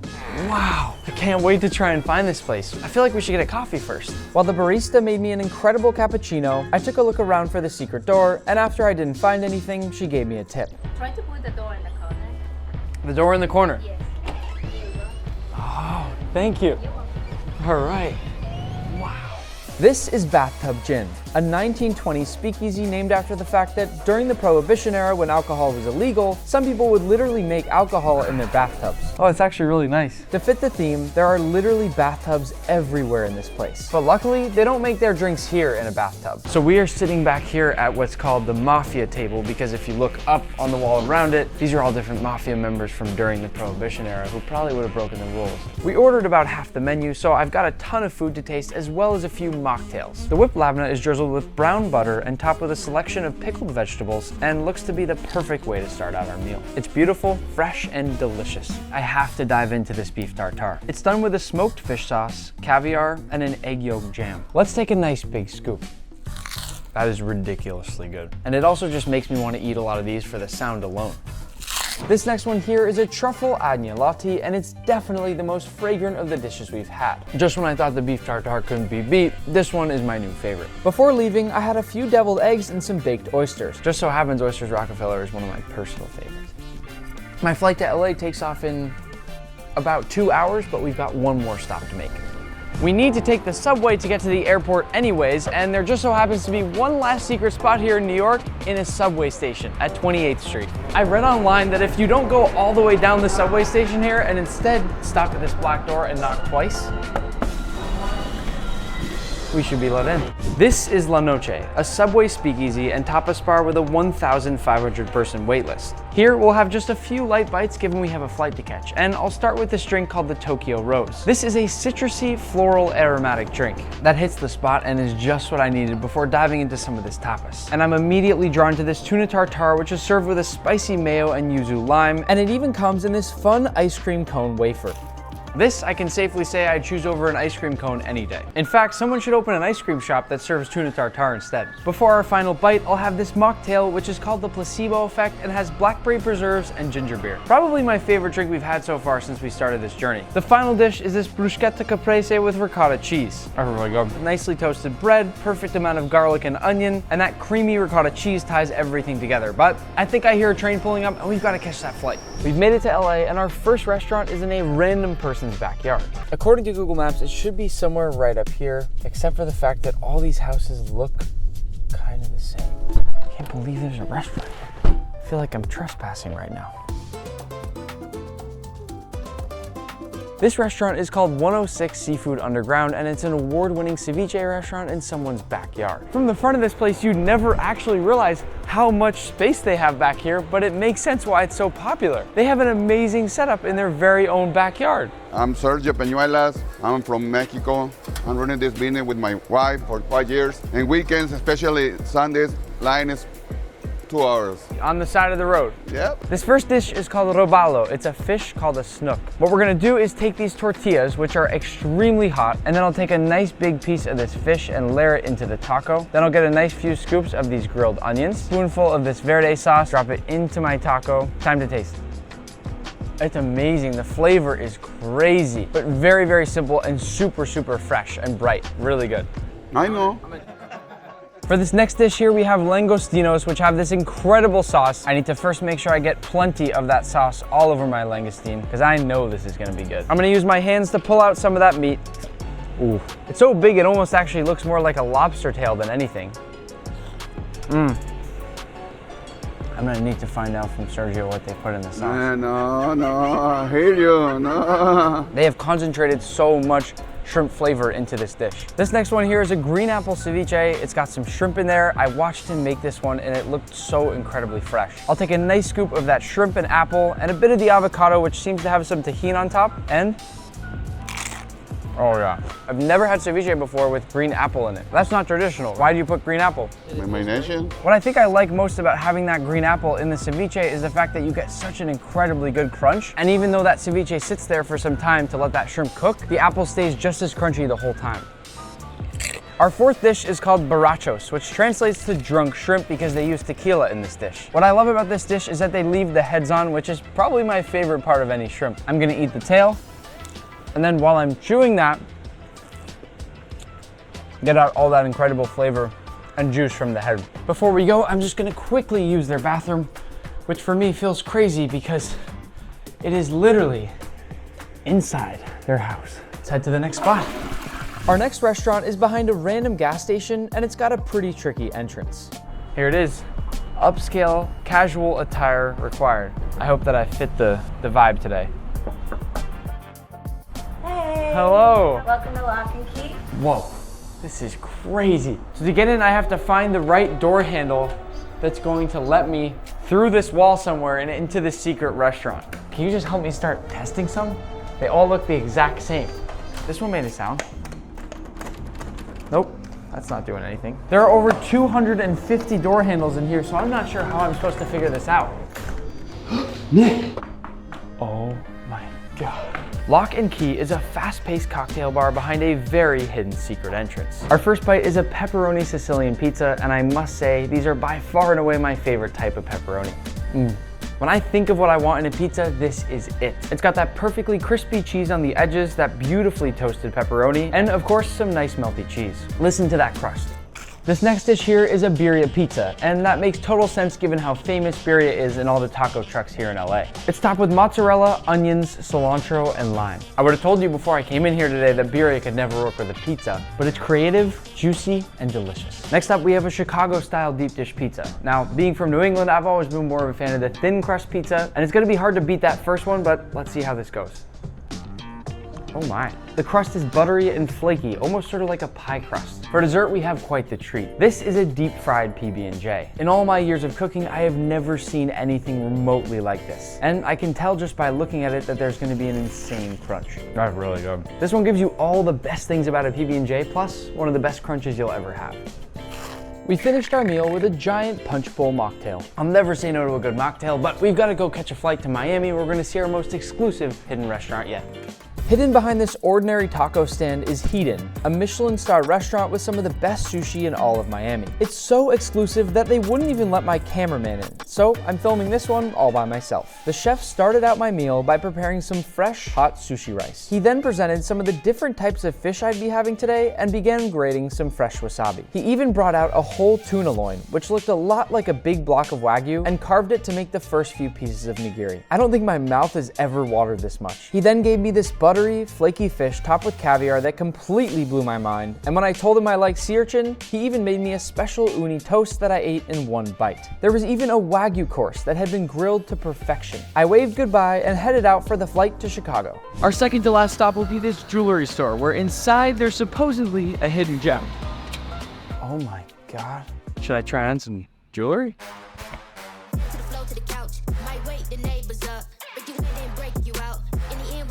Mohammed, how much does this whole outfit cost? Like $124. Okay. Oh yeah, that's great. That's great stuff. One more question. Where's the shawarma? Shawarma is back over me. So if you walk all the way back through this jewelry store, way into the back, you reach the Oasis Cafe. And apparently, it's got some of the best shawarma in all of Chicago. We'll start out with this chicken shawarma plate over hummus. He told me they make everything fresh every single day. I just want to try the chicken plain to start. That is some of the best seasoned chicken that I think I've ever had in my entire life. I have a friend named the Golden Balance that thinks he knows how to season. He doesn't know how to season. Suleiman knows how to season. Next we have this falafel plate, and I'm gonna build myself a nice little sandwich. I'll add in some falafel with a nice scoop of hummus, and then a little bit of this and a little bit of that. Now I don't know if I'm more excited about the food or Muhammad and trying all that jewelry on with him, because eating this food and trying on that jewelry are so far two of my favorite things that I've done in this entire video. We'll finish here with this kefta, which we got to watch him cook over the grill. I know this is an interesting take, but this one here reminds me of the holidays. It reminds me of warmth. I don't know exactly what spices were used in here, but this food is phenomenal. If you're in Chicago, you know where to go. The final restaurant is the one I've been most excited to film at. I'll be getting a message with the location any minute. Oh. This is the location for our last restaurant. I'll use Google Maps one last time to help me get there. Hidden in this random Chicago apartment complex is Duxelle. The location changes every time the chef does a meal, making this the most difficult restaurant we've had to find. I think it's that unit right there. By the way, this is the one restaurant we can't give you the address to given how secret it is. Hope this is the right one. Hi, welcome to Duxelle. Thank you. Here is a complimentary non-alcoholic spritz. Amazing, thank you. Look at this. This is 10 times more organized than our studio. So they've completely transformed this entire apartment into a functioning restaurant. Duck Cell is a contemporary American restaurant where everything, even lots of the food, is duck themed. They even have a giant inflatable duck in the bathtub. Our first dish is a donut fried in jamon iberico fat and topped with a white truffle honey. I can already tell a lot of these foods are gonna be the types of bites that look so beautiful that I feel bad eating them. Next up, we have a spring roll that's filled with cured halibut and duck prosciutto, and it comes with a syringe filled with a charred watermelon fish sauce. I love that those vegetables gave such a fantastic crunch, but the flavor in there was unbelievable. Moving on, we have an everything spiced cheese puff with a foie gras mousse, and then a caviar grilled cheese with a preserved tomato broth. So this is basically a very, very fancy version of a grilled cheese and tomato soup. And in true grilled cheese and tomato soup fashion, I'm gonna do a light dip and then I'll taste. Whoa. That one is definitely my favorite so far and probably some of the best tasting cheese I have ever experienced. Which brings me to dish number 5, the Kwakoyaki. This one is a fun play on Japanese takoyaki and has a duck hot dog with a mango habanero sauce and a fun special sauce. I'll add a bit onto my Kwakoyaki and for the entree, we have a duck and waffles with a liege-style duck fat waffle, a tempura fried duck confit, and cinnamon dust. And that cute little duck on the side is a duck fat butter. And finally, for dessert, we have this strawberry ice cream sandwich with a beautiful, fragrant cherry wood smoke. Now this may be the most perfect looking ice cream sandwich I've ever seen. I want to get the perfect bite that has a little bit of everything I'm seeing on the plate. You don't get the flavor of smoke in desserts too often. And I think most of you know I'm also not a big dessert fan, but this one is making me rethink desserts. One more time, subscribe so we can catch Gordon. I'm about to eat dinner in the world's most expensive hotel room where tonight we'll dine on seafood towers, wagyu, caviar, and more. This place costs $100,000 per night, so you won't believe the food that comes with it. But before this dinner, we'll be having a massive breakfast in a $15,000 suite, dim sum lunch in a $25,000 suite, and we'll start with breakfast. Welcome to the Kingpin. My name's James, I'm your butler. Please come on inside. Oh, wow. Allow me to introduce you to Chef Marcus. He's our head chef. Hey, how you doing? Welcome to the Ultimate Palms Breakfast. We're going to start off the way we should start off in Vegas. Here you are. Perfect. I've been told Manny should be alcohol free. Is that correct? That is absolutely right. One for Manny, just straight juice. Thanks, James. Before we dive into this whole breakfast though, I want to give you a tour of the suite. To begin, the suite comes equipped with a 2-lane private bowling alley with every size bowling shoe you could possibly imagine. When have you ever stayed in a hotel room that has its own bowling alley?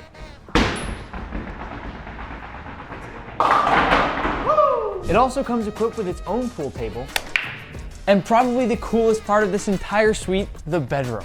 What the hell are you guys doing in here? It also has not 1, not 2, but 12 different televisions. Just imagine you turn on every TV and it was just Gordon Ramsay screaming in Hell's Kitchen. Speaking of which, don't forget to subscribe so we can catch Gordon, and if you're already subscribed, turn on those notifications, toss a like on the video. All right, Nick, let's get you started on some fabulous breakfast items. We got the Loco Moco, great Hawaiian dish. You got jasmine rice, a Wagyu beef patty covered in brown gravy and topped with over easy eggs. One of my all-time favorites. Ooh, thank you, chef. The most satisfying part of any egg dish, popping the yolks. When I take any bite of food, I always make sure I get a little bit of everything on the plate for my bite. I'll get some of the Wagyu beef patty, a little rice, a little egg, and then dip it into the yolk before I eat it. Wow, that is really good. I'm only gonna be taking small bites today because we have a lot of food, so let's move on to the next one. Next up, we have the Market Fruit Bowl. I love the fact that it's served in a coconut, and just like the dish before, I'm gonna go ahead and get a couple different fruits here for my bite. You can never go wrong with fresh fruit. Which brings me to the avocado toast. After all, avocado is a fruit and not a veggie. This avocado toast has watermelon radish. To me, this is one of the most naturally beautiful foods on the planet. But this thing is so loaded up with za'atar chickpeas, roasted tomatoes, and feta cheese that I've got to eat this one with a fork. Manny, you want a bite? Yeah. Moving on to my favorite breakfast, Eggs Benedict. But once again, we've got to test the yolks. Here we go. If you're gonna serve Eggs Benedict, you'd better make sure you also include some home fries. I really need to focus on saving space today for lunch and dinner, but for now I'm gonna take a quick pit stop at the Bloody Mary and then move on to this giant cinnamon roll, which is covered in chocolate-covered bacon and a beautiful butterscotch caramel. Holy shit. I've eaten a lot of food over the years, and I can safely say I don't think I've ever had anything like this. Man, I don't need your help. Okay. One of our last 2 dishes for breakfast, we have a flat iron steak with some eggs. I'll take a piece of my steak, dip it into the egg, then into the béarnaise sauce, Delicious. But I hear we have some A5 Wagyu steak coming later with dinner, so I'm gonna save a little bit of space and move on to the pancakes. These are easily the largest buttermilk pancakes I have ever seen. And even from a quick glance, I can tell they're beautifully light and fluffy, so I'll need to take a big bite of these. And with breakfast complete, I'm gonna do a little bowling to work off the calories, and then we'll head to a new suite for lunch. Ah, damn it.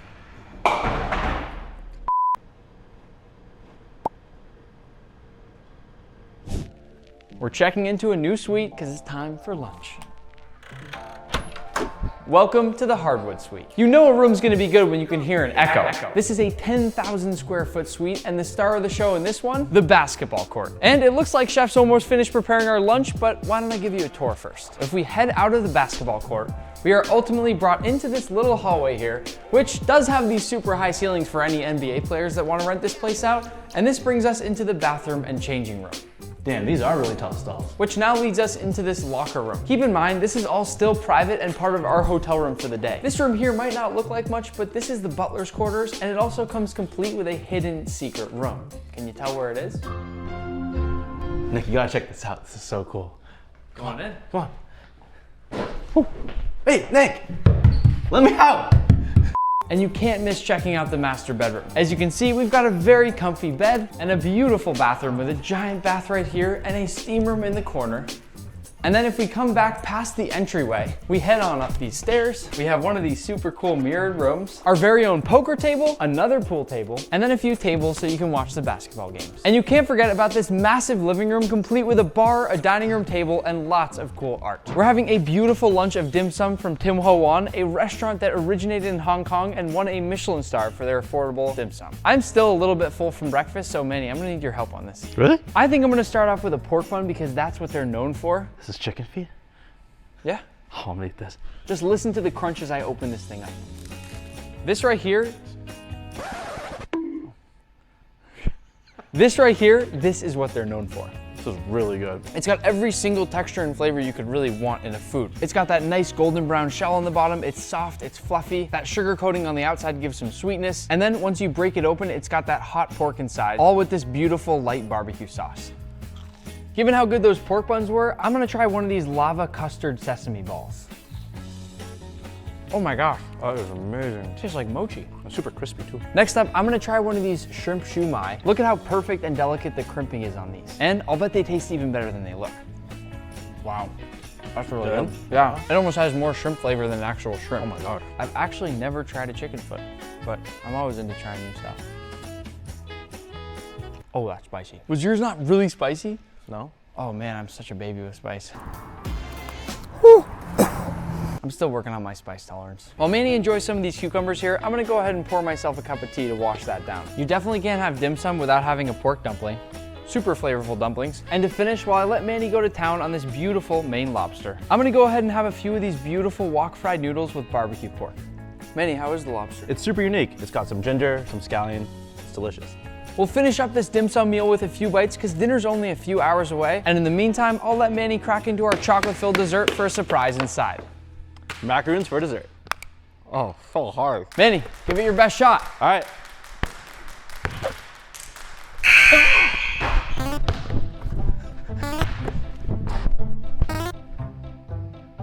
Keep the camera. All right. Take the camera.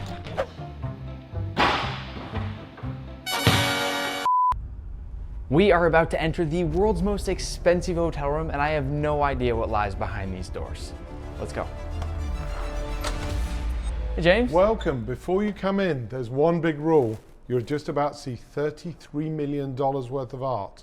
And if Manny touches anything, the alarm will go off and he will be fired. Don't touch anything. Okay. So this room in total is 10,000 square feet. As you can see, it's over 2 levels and it has its own private plunge pool outside. My apartment's probably about 500 square feet. This is 20 times the size of my apartment. So this is your main living area here. What's really cool from here is you can actually see the mountains. Just behind it is Area 51. What do they do there? All kinds of things, but I gotta tell you, if anything comes over the top, you're gonna see it here first. You have your own private bar with wonderful views of the whole of the strip, and of course, 2 pieces of art. The art is called Stay for a Good Time, not a long time. And I'm guessing the fish with the skeleton stayed for a long time? He stayed for a long time, maybe too long. So we have a small breakfast table here, a sitting area where you can watch a movie, and just behind it is something really cool. So you've got your own pool table and your own football table, but I saved a surprise for you. Behind you is a piece of art with one unique diamond. And if you can guess the diamond, we would be able to take it out of the display for you. And keep it? You can keep it, if you can guess it. You're being totally serious. You get one guess. Every guest who ever stays in this week gets one guess to guess for the diamond. How many diamonds are in there? Quite a few. So there's one more rule. You cannot touch the glass. If you touch the glass, security will come up and Manny will be fired. Wait, what? All right, Manny, I'm gonna pick, okay? James, I'm going with, no. No, I was about to pick that one, but I don't think that's it. I'm going with this one right here, James. That one? Yeah. Damn it. No. Manny, you get 1 point against James in foosball. If he scores, you lose your job. Go. That was close. Oh! Congratulations. Okay, let's go on upstairs and see where you're going to sleep tonight. So one of the best things about this villa is it actually has 2 master bedrooms. So one for you, one for Manny. So Manny's going to be in that one right there. Yep, you'll be able to open the curtains and see each other in the morning. Manny, go over there for a second. Okay. Well, you better close your blinds tonight, because there he is. The bathroom is quite nice here, and I'm pretty sure they got these famous Japanese toilets that open up for you. And then if you come into the shower, there is a hidden massage room behind it. So this is the last room I wish to show you. This is a salt room. We believe it's the only hotel room in the world to have a salt room inside it. What? It's so cozy. So the idea is that we turn on the salt, you relax, you sit back, you begin to meditate. James, do you know what kind of salt this is? Is this Osmo? What's Osmo? All right, Nick, it's time for dinner.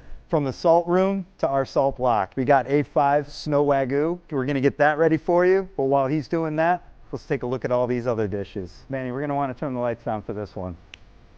All right, Nick, we got our hot shellfish platter. You got a little king crab. You got everything topped with a little chimichurri. We have some phenomenal shrimp. We also have some great oysters and Maine lobster. I mean, it's a little bit of everything. East-West meets right in front of you. I learned that you're supposed to, when you finish an oyster, the etiquette is to flip it upside down. That is correct. It's the chef's secret right there.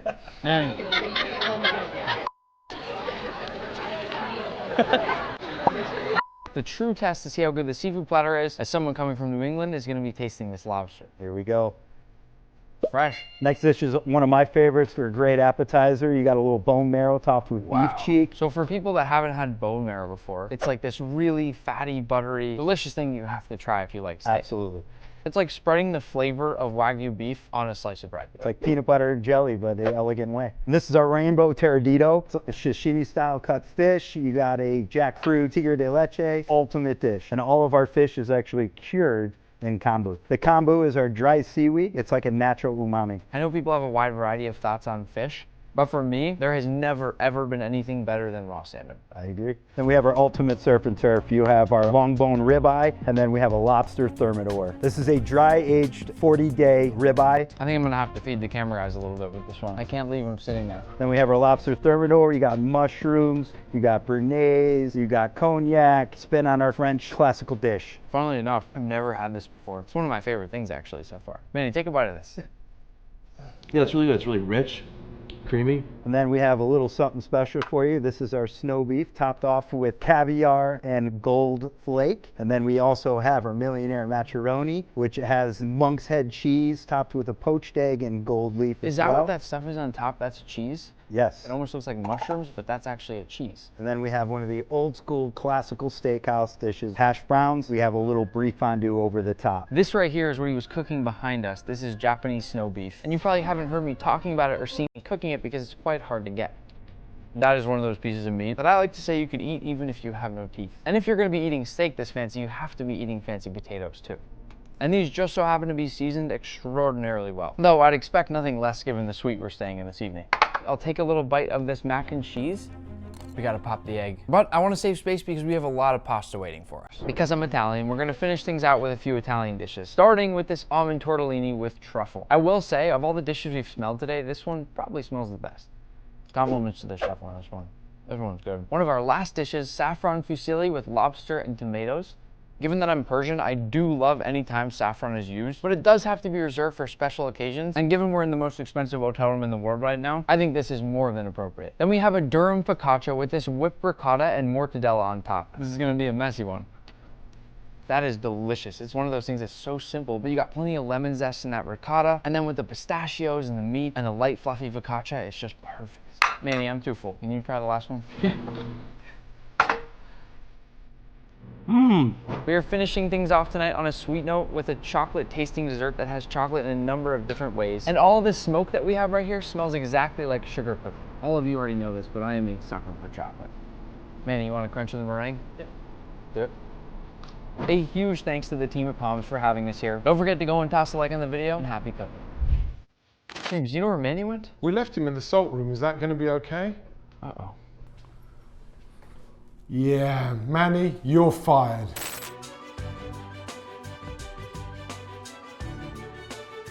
Some restaurants are so exclusive that you have a higher chance of winning the lottery than eating there. Like this restaurant in Dubai that's literally in an aquarium, or this one in Denmark that takes 7 hours and has 50 courses. And in this video, I'm traveling the world to visit some of these restaurants, with each one becoming more and more exclusive as the video goes on. But we're starting in Mumbai at the best restaurant in all of India. This is Mask. It's been the #1 restaurant in India for 3 years in a row, and we'll be trying their creative 10-course tasting menu. At every restaurant I visit in this video, I'm also gonna have a guest. Hi, this is Carrie Minati, and I love food. You ready to eat at the best restaurant in India? Let's go, man. Carrie's doing the vegetarian menu for this, Yeah. and I'm doing the other one so we can see both types of food. This is our first course. This course is our version of Pani Puri. Pani Puri is the most famous street snack from India. For you, we've garnished it with red fire ants from Chhattisgarh. Sorry, say it again. Red fire ants from Chhattisgarh.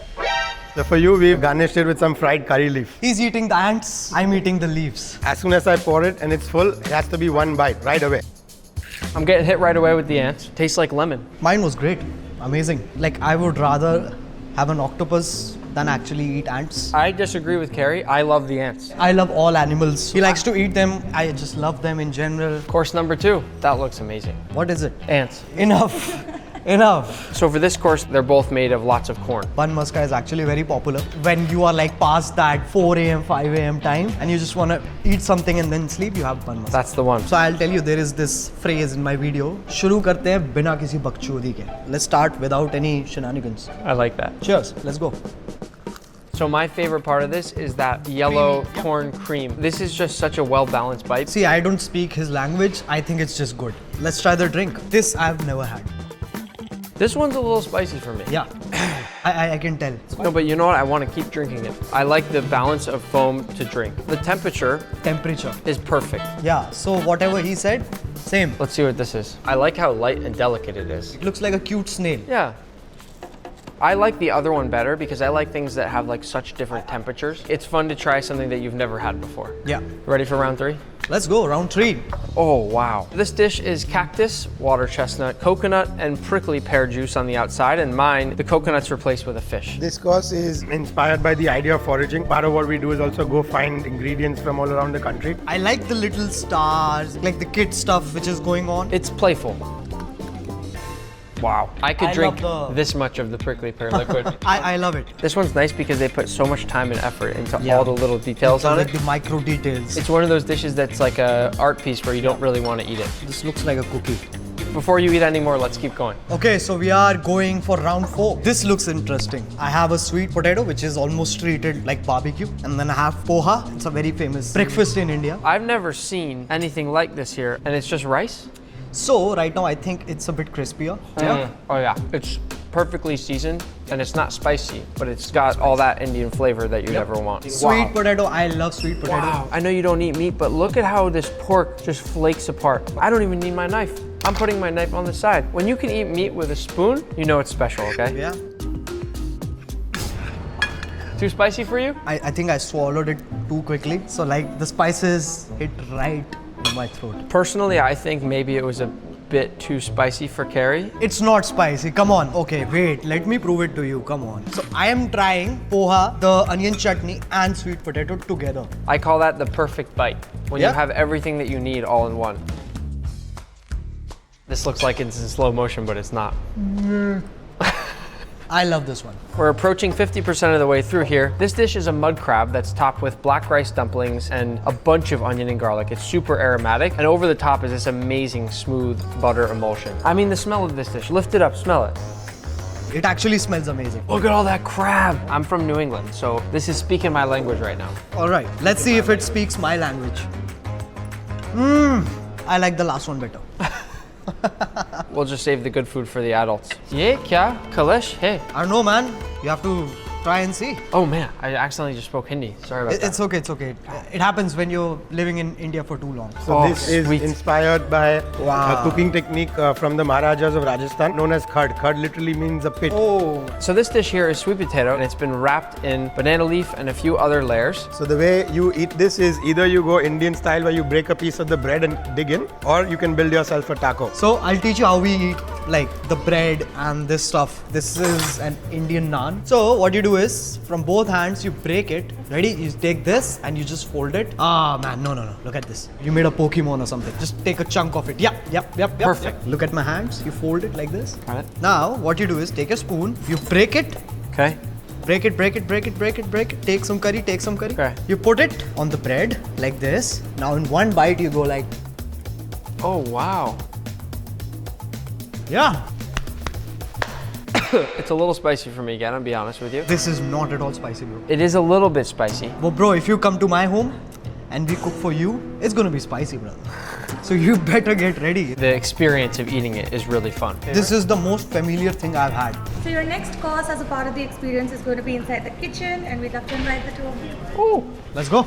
Nice. Welcome. Hello, welcome. First time in the kitchen? Yep, looks very professional. So essentially this dish here is an Indian olive sorbet with pomegranate seeds and a bit of chaat masala, which is kind of a savory powder. Enjoy. Thank you, chef.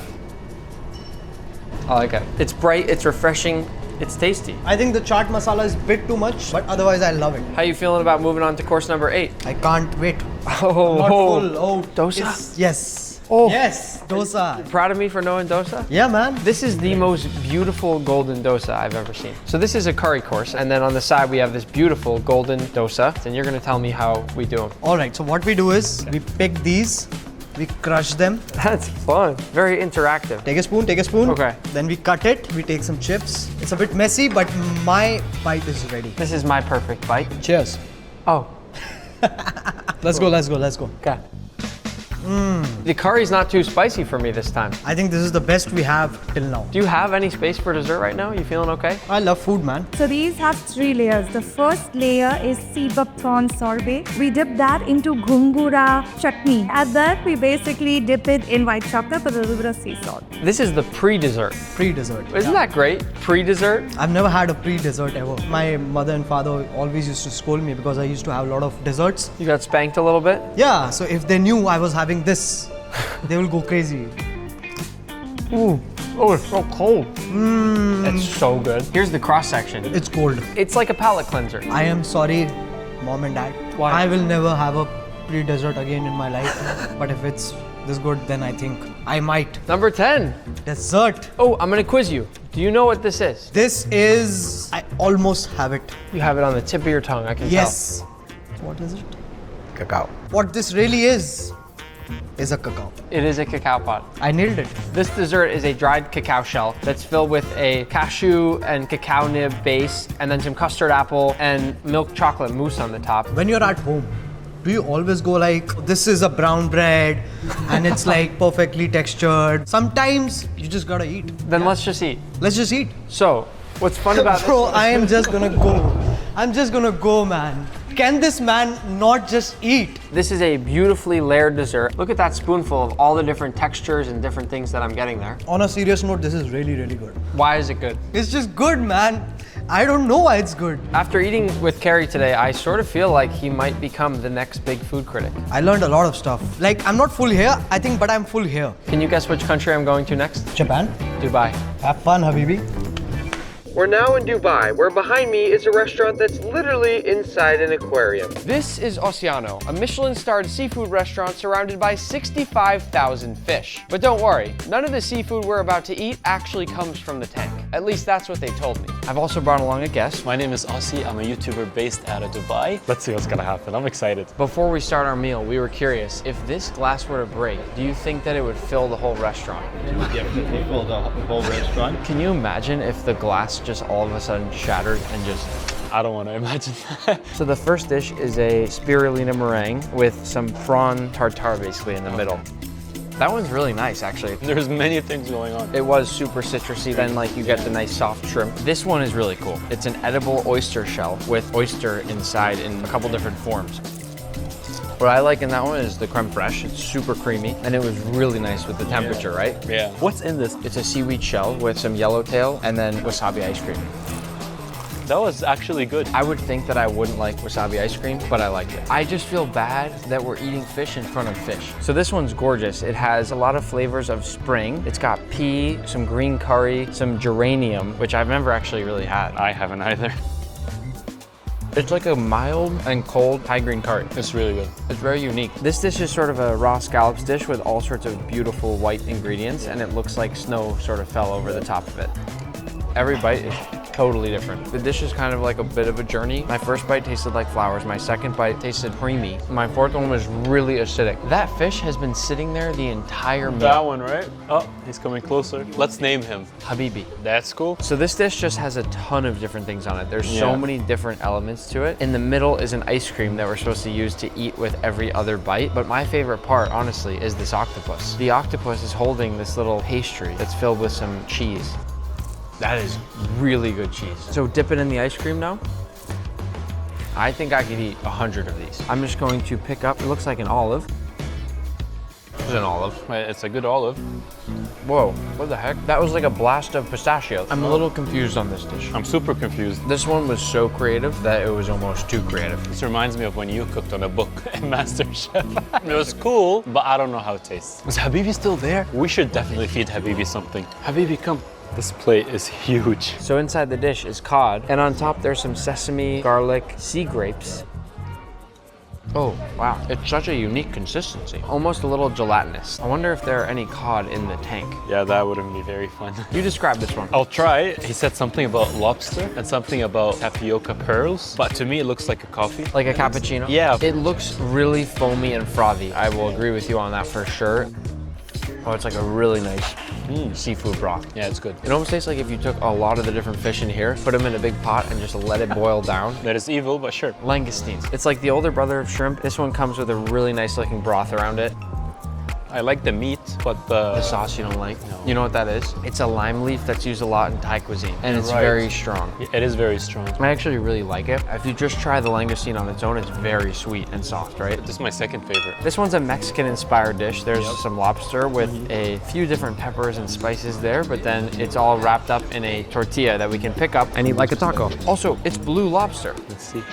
This I understand. Like, it's a cool mix of the super vibey presentation thing, but also it's good. This might be my favorite. So before the final course, there's a ship that they've delivered us that has 2 little messages in a bottle. And we have to open them and decide the direction we want to sail. You open that one, I open this one? So mine says Welsh lamb. And mine says croque monsieur. Let's try both. We'll do one of each. Mine is lamb from Morocco with a few cool things going on. And then it comes with this broth. That just looks like the softest piece of lamb. It is super soft. And mine is a croque monsieur. And it's got this beautiful bouquet of herbs that looks like a bouquet of flowers on the side. Yeah, that's cool. That's a nice touch. Oh, you know what? I didn't really want this, but I think this is my favorite dish of the night. I'm just gonna eat my bouquet of flowers. Healthy. Let's see what we got for dessert. It's sort of like a fancy version of an orange creamsicle. Really, really tasty. On a hot day? When I think of something that's refreshing, I think of this. Exactly. I just picture myself on the beach in a bikini. I don't picture myself there. Maybe on another beach somewhere. You know what? I'm gonna be honest, Habibi's starting to creep me out. There's a fish tank with 65,000 fish and he's sitting right there. Maybe we're special. A final dessert. Final dessert. There's a journey. This one's sort of a cacao dessert, it looks like, with a mousse in the middle of some kind and some nice chocolate thin crisps on the edge. That's fun. Yeah.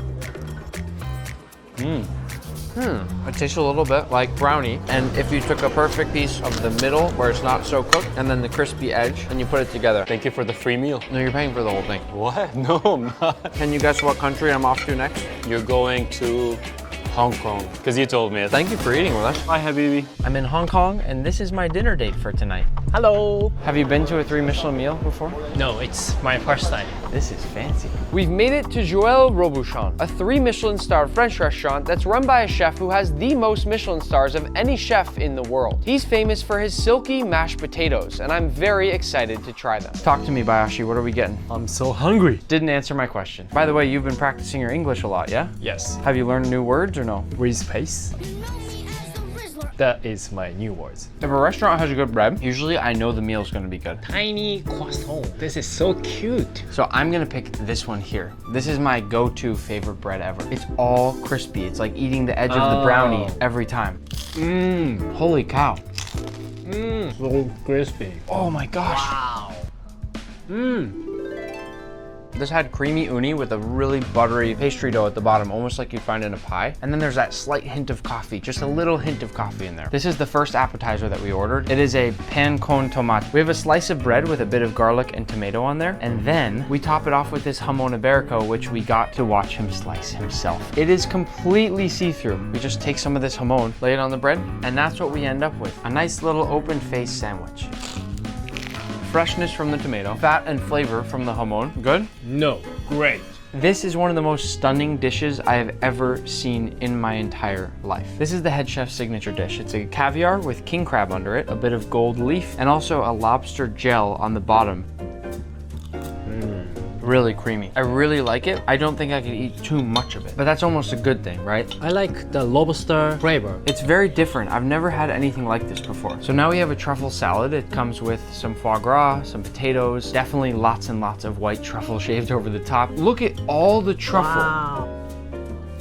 So many flavors in here. It's like the fanciest salad you've ever had. What we have here is a langoustine ravioli that's been topped with a foie gras sauce, some Savoy cabbage in the middle there, and then it's been dusted all over with some black truffle. Looks amazing. Bayashi, there's so much langoustine on the inside there.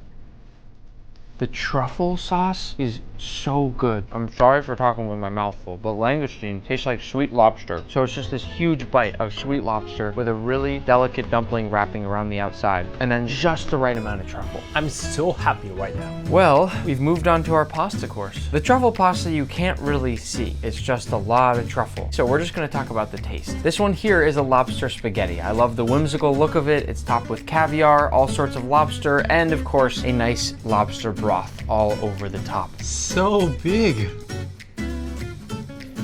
Unreal. It's perfect al dente. It is. We have just a little more food coming, and then it's time for dessert. In front of us is a miso marinated cod with black garlic mayonnaise, a wild matsutake mushroom, and a tempura crisp along the side. It's very soft. The sauce is very nice. So good. The fish is flaky and buttery. And for the mushroom, it tastes like normal mushroom, not special. Our final savory course is a quail with chestnuts and foie gras. If you look closely, you can actually see that the top half of each piece is foie gras and the bottom half is that quail. And underneath there's a beautiful looking sauce. Perhaps more importantly, on the side are Joël's famous mashed potatoes. They're supposed to be the silkiest and smoothest mashed potatoes you'll ever taste. That is delicious. I can't wait. I need to try these mashed potatoes. Look how smooth it is when you take a scoop out.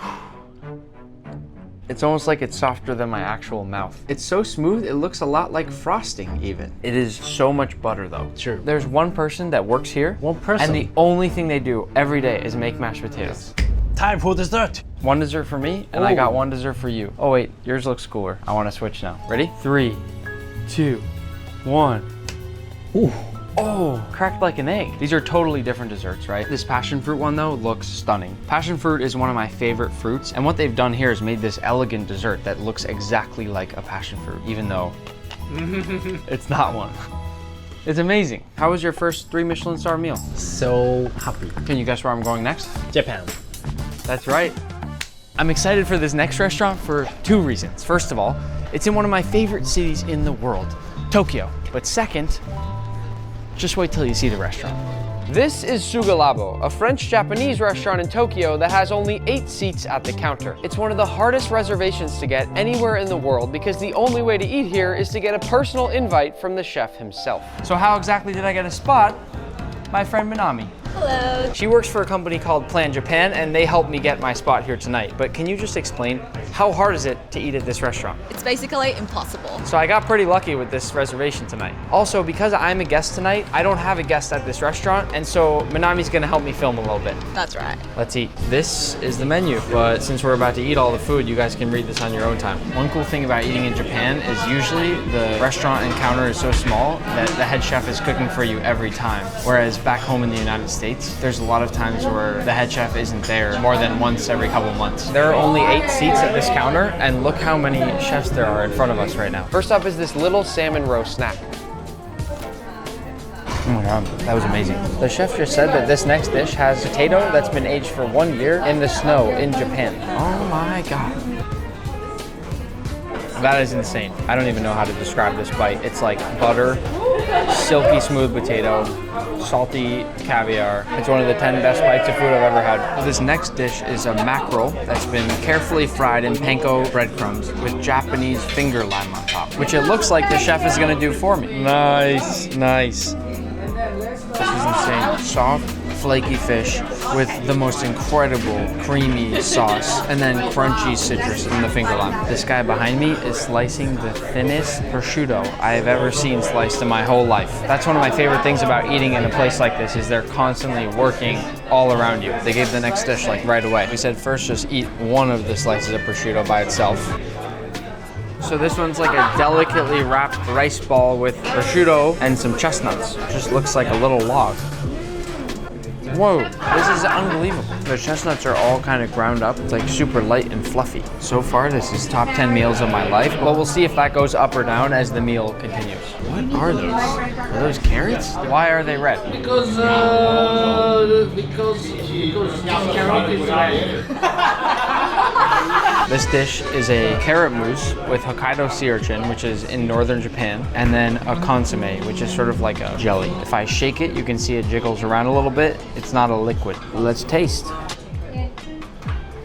That's the best tasting carrot I've ever had. The carrot and the sea urchin go so well together. And it's not just because they're both orange. If I could lick the bowl clean, I would. This next dish is a Japanese fish that's only available this time of year. And with it is a Japanese eggplant that's peeled so well that it almost looks like a kiwi on the outside. And this sauce is made from the liver of the fish. I'm gonna start by dipping my fish in the sauce. The chef said that the sauce would be bitter. It is a little bitter. Let me get a bite with the eggplant. That right there is a perfect bite. A little bit of everything. So much better and so much more balanced with the eggplant. But this dish is special because you can only get it this time of year. Different, but delicious. One of the other cool things about eating at a counter in Japan is that the chef usually shows you the ingredients before he makes every dish. And this giant pile of greens right here is Japanese parsley. I see a lot of ingredients and I've never seen parsley like this. It's just really fun to see. The next dish is Japanese snow crab, one of my favorite things ever. But they've tempura fried the root of the parsley here. That crunch.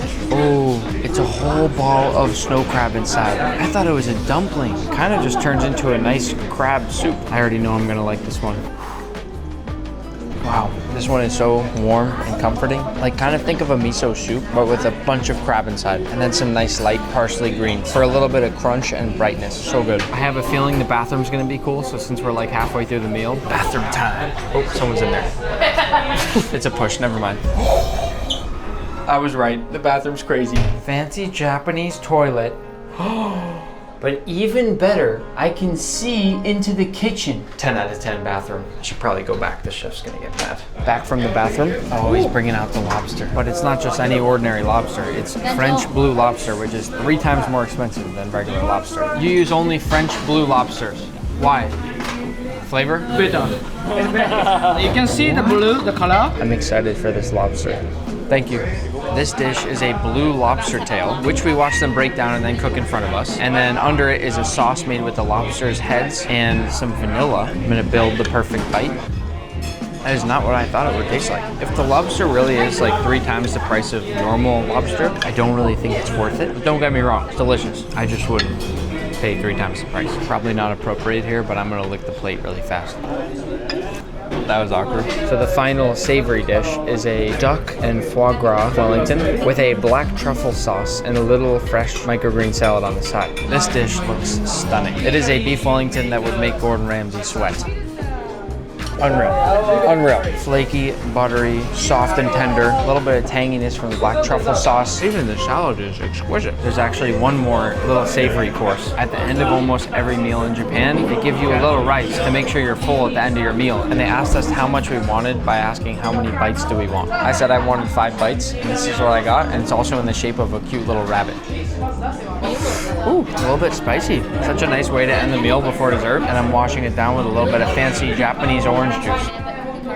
So for dessert, we have a Japanese milk ice cream with chestnut honey. And then on top, there's a chestnut paste that they basically turn into what looks like an angel hair spaghetti. The ice cream is so milky. It tastes like it just came straight out of a cow. This is a very delicious dessert. I also asked the chef where the milk is from, and this is what he said. It's actually his milk. The actual last dessert are these hollowed out eggs that are filled with a cacao mousse of some kind. This looks almost too perfect to eat. And if I take a nice big scoop, it looks so smooth. Oh, it's bitter. It's gonna make me sneeze. I always sneeze from dark chocolate. I'm gonna snap myself into the next place.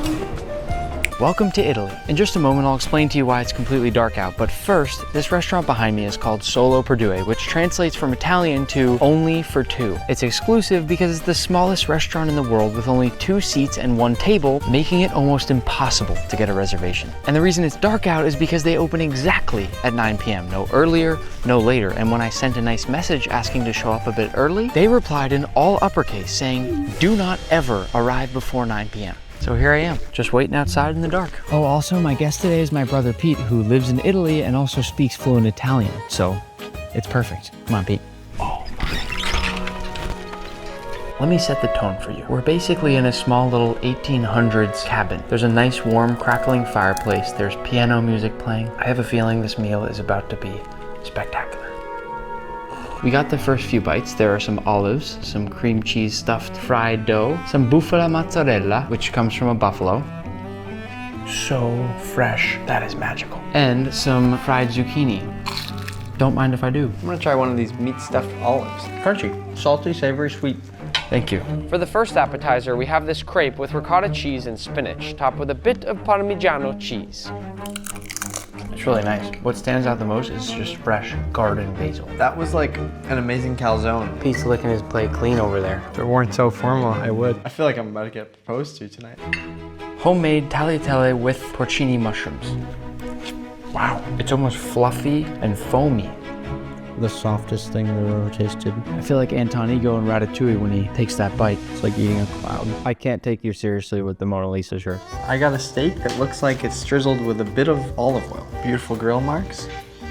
It smells amazing. So let's cut into this. Do I cut? Which way do I cut? Whichever way you want to fillet. All right, I'm gonna cut right down the middle. Moment of truth right here. And wow, beautiful. That is like dead on perfect steak. Probably top 10 steaks that I've ever had. What they're doing at Solo per Due is focusing on simplicity. This is just gently cooked with some rosemary, and it's just flaky, melt in your mouth fish. Wow. So what is this? This is the cake. Ah. What does that say? It says subscribe to the channel. It almost makes me smile when I'm eating it. It's that good, huh? Yeah. Wow, that is insane. That was a 9.93 cake. To finish off the meal, I wrote a thank you note in the guest book and then headed to the final, most exclusive restaurant to meet my last guest. Welcome to Copenhagen, Denmark, where tonight we're eating at Alchemist. It's the 8th best restaurant in the world and cost over $1,500 per person for the 50-course tasting menu and wine pairing. Reservations sell out in exactly 3 seconds, and the full dinner experience takes 7 hours, but you'll quickly find out it's not just a dinner. Your very first experience is the art installation. Hello, come closer to me. Wait, what? They're all different art pieces with our faces. Ah, you are following me. There's me again. What? This is blowing my mind. Are you Amelia Earhart? I think so. I look good there. I don't even know what to say. This is insane.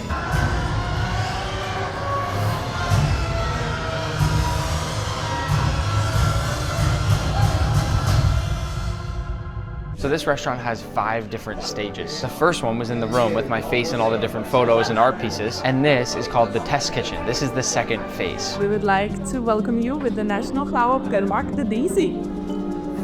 That did not taste at all what I thought it would taste like. It looked like an egg yolk. It tasted like a foam. Oh, by the way, my dinner guest tonight is Tim, who is Linja's son, but also one of my best friends. This one's called a smoky ball. It is so light. That was just a burst of creamy smoke. I just turned into a dragon when I ate that. This one is our little butterfly servings. That's a real butterfly. That's a real butterfly. This might be the only place I ever try a butterfly. It sort of just tastes like a vegetable potato chip. It's fun. Extremely salty. This one they call the dumpling, but the outside is made of cotton candy. It reminds me of a cloud or a pillow. I want to take a nap on this. The filling is just super acidic, fresh vegetables. And then the exterior is super sweet and soft, and it melts in your mouth because of the cotton candy. This one's called space bread. That little ball that you're looking at right there is just 2 drops of soy sauce that's been freeze-dried, and it expands into something that's this big. The second it touched my tongue, it was gone. Super salty, super savory, chef's kiss. The perfect omelet. It certainly does look perfect. That is incredible. I actually thought it was gonna taste like scrambled eggs. It was more of a burst of scrambled egg flavored cream. And look how jiggly it is. This one is called sunburn bikini. I think it's supposed to be someone's butt that's been sunburned when they lay there on the beach for too long, but actually it's a nice tan. Wow. This is like a combination of a toasted ham and cheese sandwich and then pão de queijo, which is that Brazilian cheese bread. This one's sort of a drink, palate cleanser type thing. It doesn't look like a drink, but it's been cryo-frozen into this puck here. It looks like an egg on the inside. They said it has sea buckthorn in it. I have no idea what that is. We are on our way to the 3rd location. This one's called the Dome. Oh, wow. There's a massive screen going all the way around us, and it just changes, and there's cool sounds the whole time we eat. And the first course is an eyeball. Supposedly it's based on the chef's eye, and it's supposed to have some lobster, some caviar, and some fish eye gel. The first bite tastes to me like a lobster roll. Oh, this is so good. It just feels wrong. So this one obviously should taste like lobster, but they've fried it in the coolest way possible, where it's supposed to be super light and crispy.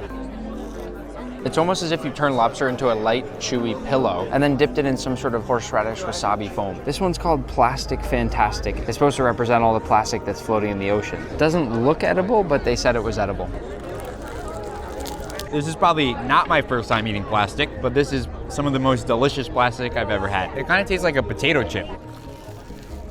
It a little bit tastes like I'm eating a plastic bag. This is a crab toast. I am extremely excited because I love crab. That's a good looking bite right there.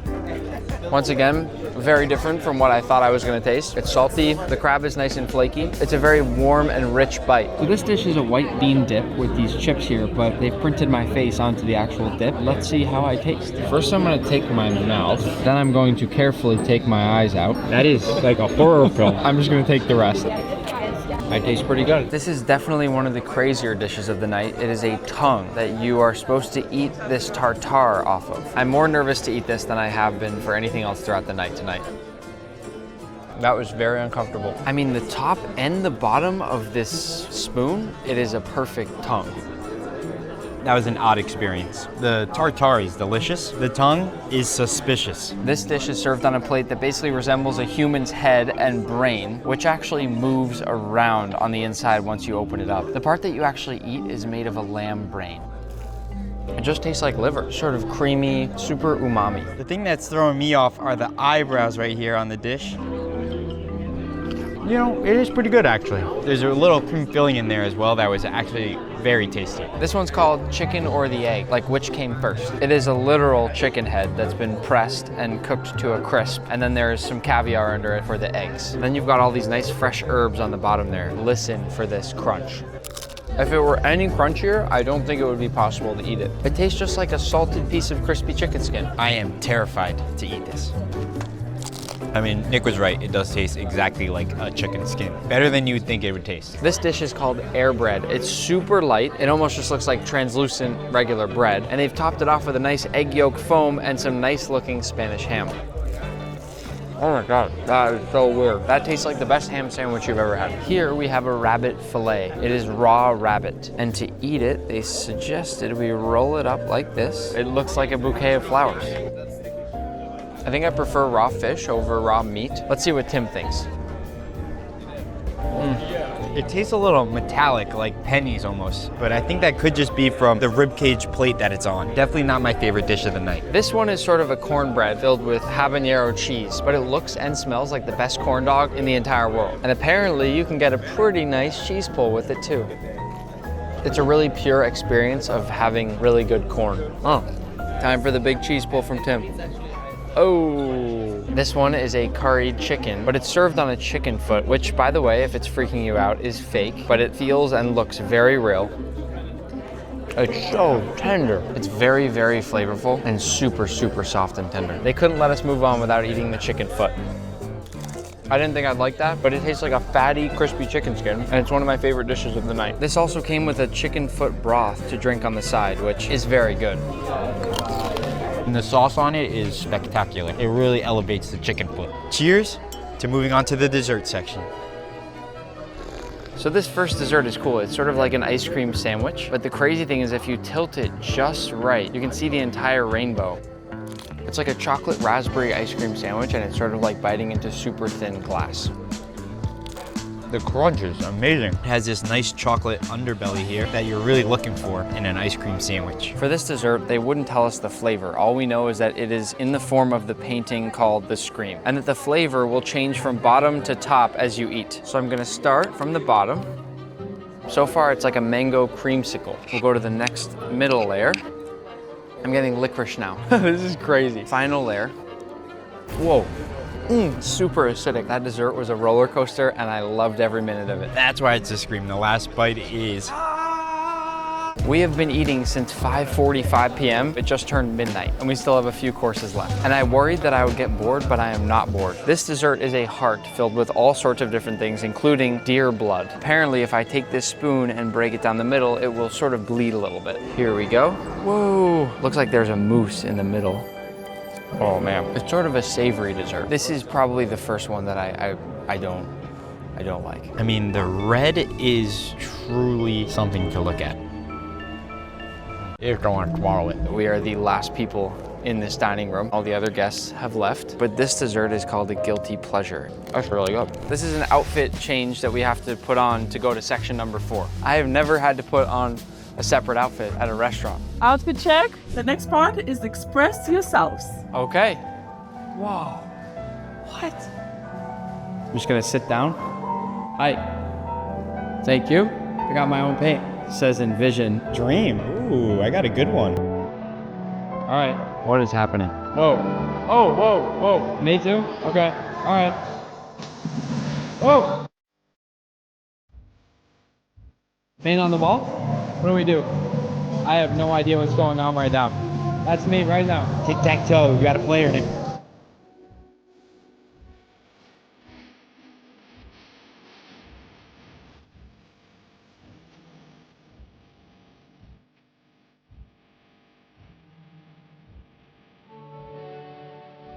It do taste different. Better. I thought yours was better. This is amazing. You're gonna try happiness? That one is good. I don't love that one. We made it to room number 5. 7 hours later, we have just 3 little bites left. The first one being this little amber stone made of honey, a bit of ginger, and an ant to finish it off. Oh, wow. That bite was one of the most unique consistencies I've ever tasted. There was a super gentle light shell around a really chewy ginger honey. It's like a Tongulu gummy bear. Our second to last dish is this almond. I think it has all sorts of different forms and versions of almond all in one, and it looks exactly like the perfect almond. That's ridiculous. It's got these nice crystals of sugar, and the flavor is just so much almond. All right, the final dish. Let me just take a selfie. I might grow a mustache after this.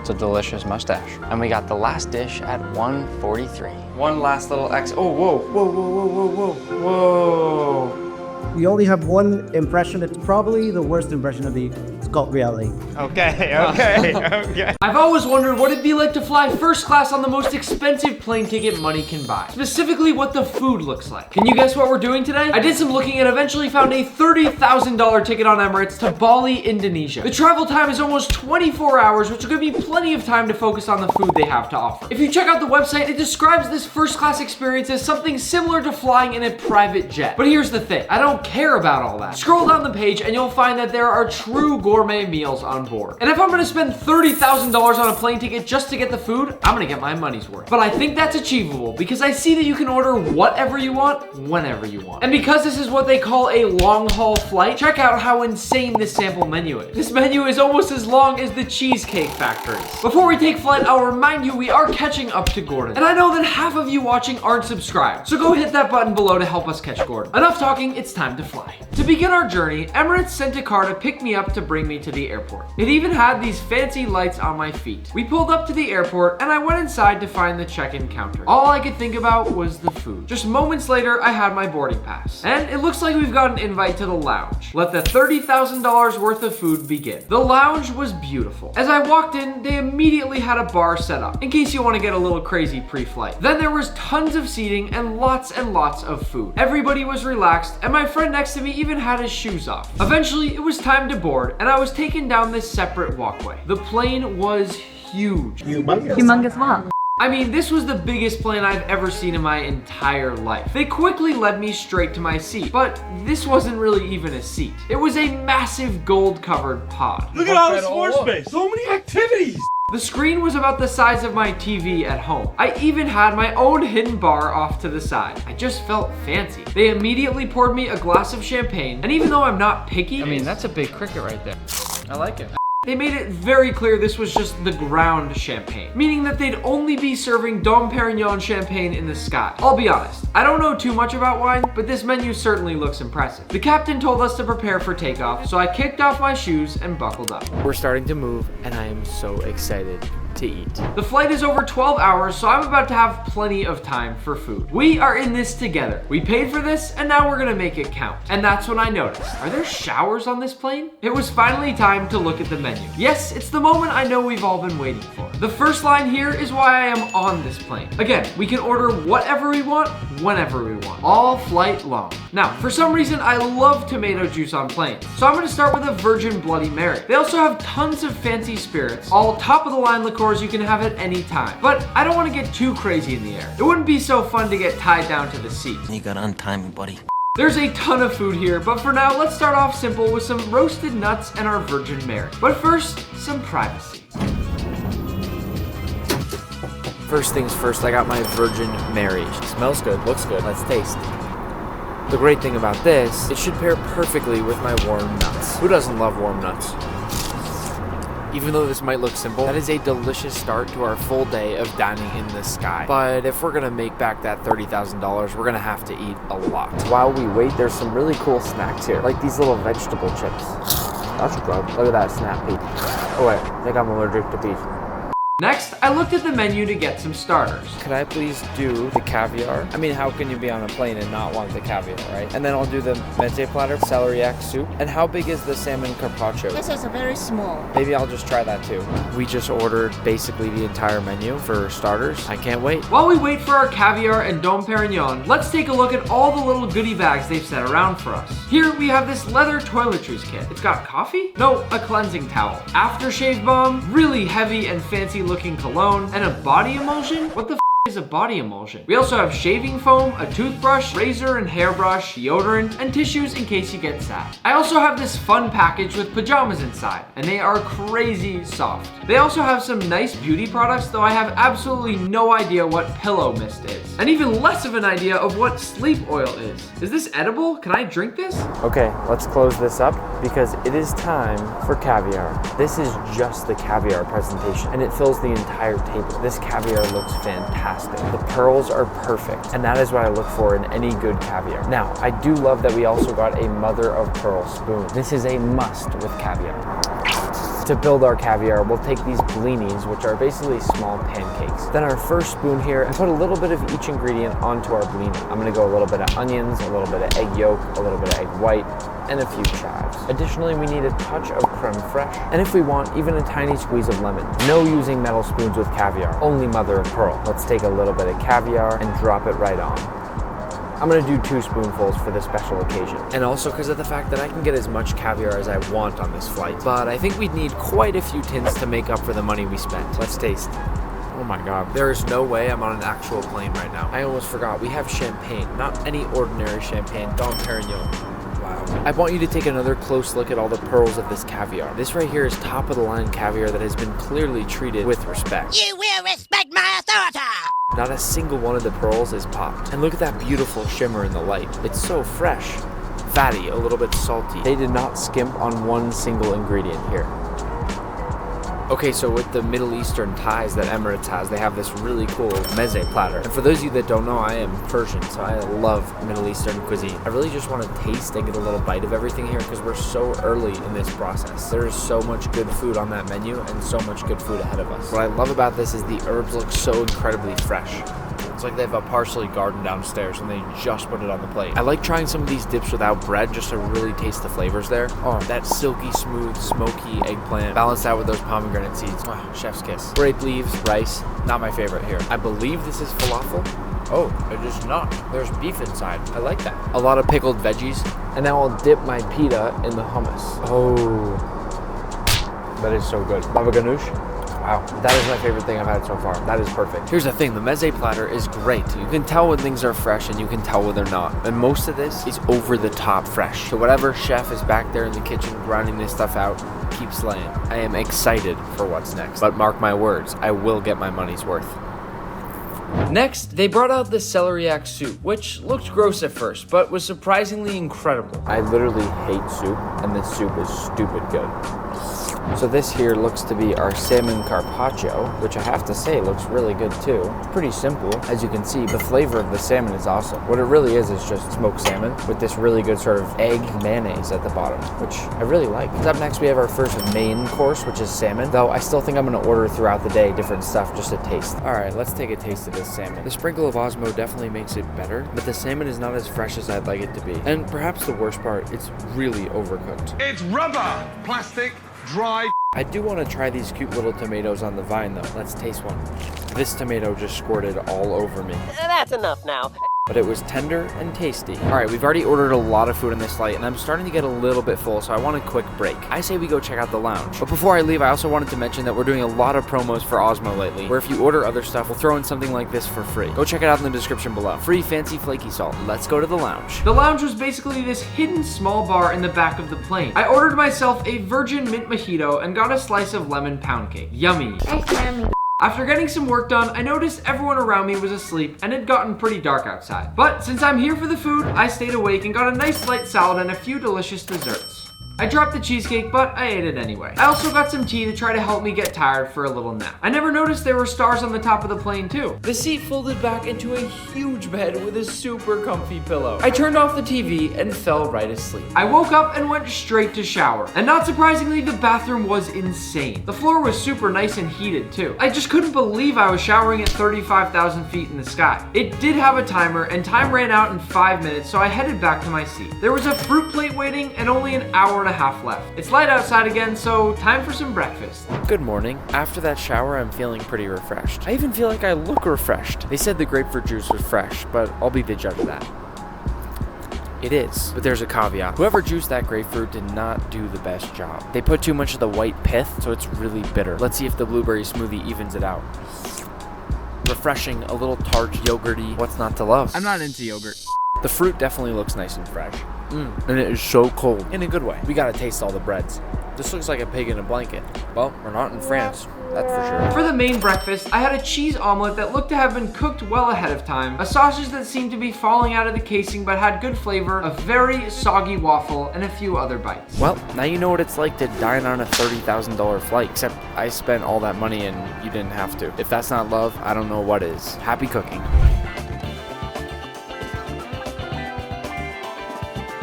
Only eat Gordon Ramsay's food for an entire day? Strange request, but I'm down. Let's do it. But first, if you didn't know, we're gaining on Gordon. So if you're watching right now and not a subscriber, go hit that button below. Now, there are a few options for the task at hand today. The first is I somehow convinced Gordon to be my private chef for the day. Considering he's probably the most famous chef in the world, that's not gonna happen. But it turns out he has quite a few restaurants in Las Vegas. Hell's Kitchen, ever heard of it? But I have one problem. My cameraman Manny isn't allowed in Vegas after being caught counting cards on multiple occasions. Hopefully that won't be an issue, because we're going anyways. We've arrived at Caesar's Palace, but Manny and I want to do a grand entrance.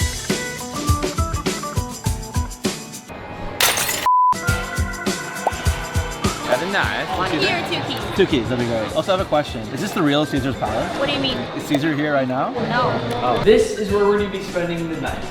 We're greeted by this crazy little room at the entrance, which kind of has a cool echo. And as we walk back, this is all for me and Manny.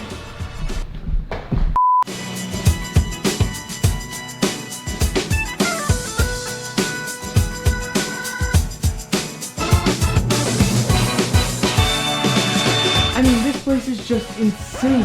What the f are you doing? Wait a second. I don't know what the f just happened. It's time for bed. We'll see you in the morning for a lot of food. Manny, look at this button I'm about to press. Dangerous. Hey, it's Caesar. Did he invent the Caesar salad? So first restaurant we're hitting for breakfast is Gordon Ramsay Burger. Zane here, I guess we could call you our handler for the day, because Manny's been acting up. It became quickly clear to me that Gordon Ramsay Burger just basically had a bunch of fancy hamburgers. And I'm definitely not complaining. They also let me work the grill in the back for a little bit. If this was secretly a test by Gordon, I'm pretty sure I nailed it. So we are here at breakfast. I guess you could kind of call it a lunch, because it's about 10:30 in the morning, and we are gonna be eating the entire day. First up, we have this scramble sandwich, which basically looks to be Gordon's famous scrambled egg. There we are, the perfect scrambled egg. Nestled in some buttery brioche bun. Manny, that is really good. Over here we have these bacon bit tater tots. Yummy. And then something that I am very excited for personally is sticky toffee pudding French toast, which I'm gonna dip in both sauces. Oh Manny, that is good. Take a bite of that. Oh. Now we have our breakfast drink because of course we're gonna have a lot of cocktails today. And this is called the Oh Bloody Hell. Bloody hell. Manny, I think we might see Tipsy Nick today.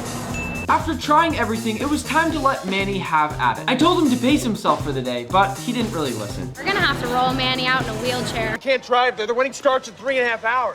So that was a fantastic breakfast. My favorite was easily the scrambled sandwich. Gordon is known for his scrambled eggs. Next up, we have Gordon Ramsay Fish and Chips Early Lunch. Gordon Ramsay Fish and Chips is clearly one of those spots that Gordon brought back from home. And I think it's awesome that he brought a restaurant like this to the US. What the f are you doing? It's good.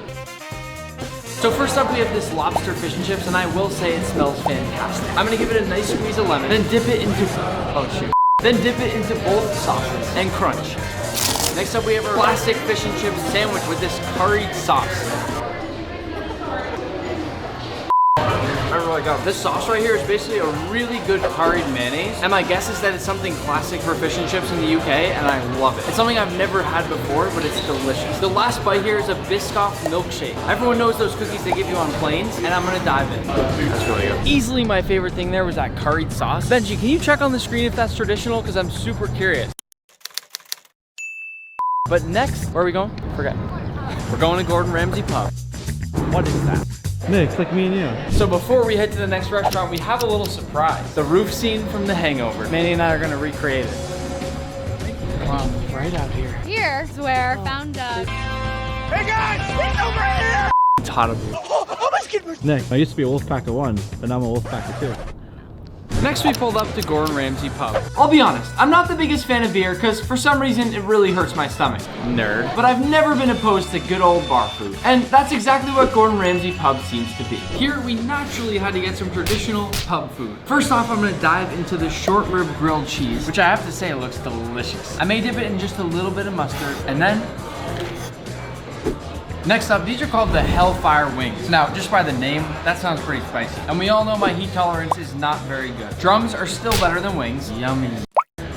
That's basically barbecue sauce with maybe a little bit of hot sauce in there. You would all be very proud of me to know that my heat tolerance has gone up. I can handle this. Last but not least, this is quite creative. We have kettle chip nachos. I'm having a lot of cheese today. Man, I'm gonna need that lactose pill. The thing about bar food is you usually think of it like pizza or nachos, but they make really creative takes on all that stuff. This is French onion soup made with ale. Pretty clever.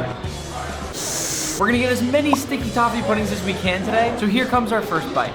The best way I can describe this if you've never had it before is basically a really soft, fluffy, caramel flavored brownie with vanilla ice cream and hot caramel. Delicious. We are now here in front of probably the most famous restaurant in Gordon Ramsay's entire empire, Hell's Kitchen, and I am very excited to see what's behind those doors. Let's go. Of all of Gordon Ramsay's restaurants throughout the world, Hell's Kitchen has to be the most famous by far. I mean, who doesn't know Hell's Kitchen? This place is crazy. We are in Hell's Kitchen and naturally, lots of amazing TV moments have happened here. Let's watch a couple.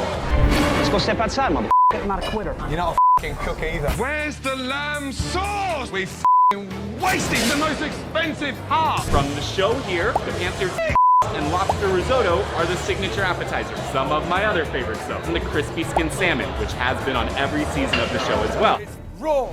Get it together. Yes, sir. I really love all the details here. Even down to the little things on top of the drinks. They have the whole theme nailed down in here. Hello, hello. Welcome to Hell's Kitchen, Las Vegas. My name is Manny. Hold on. Wait a second. I'm Manny. You're Manny. I'm Manny. I'm Manny. Too many Mannys in this place, all right? Too many Mannys. I need to get out of here.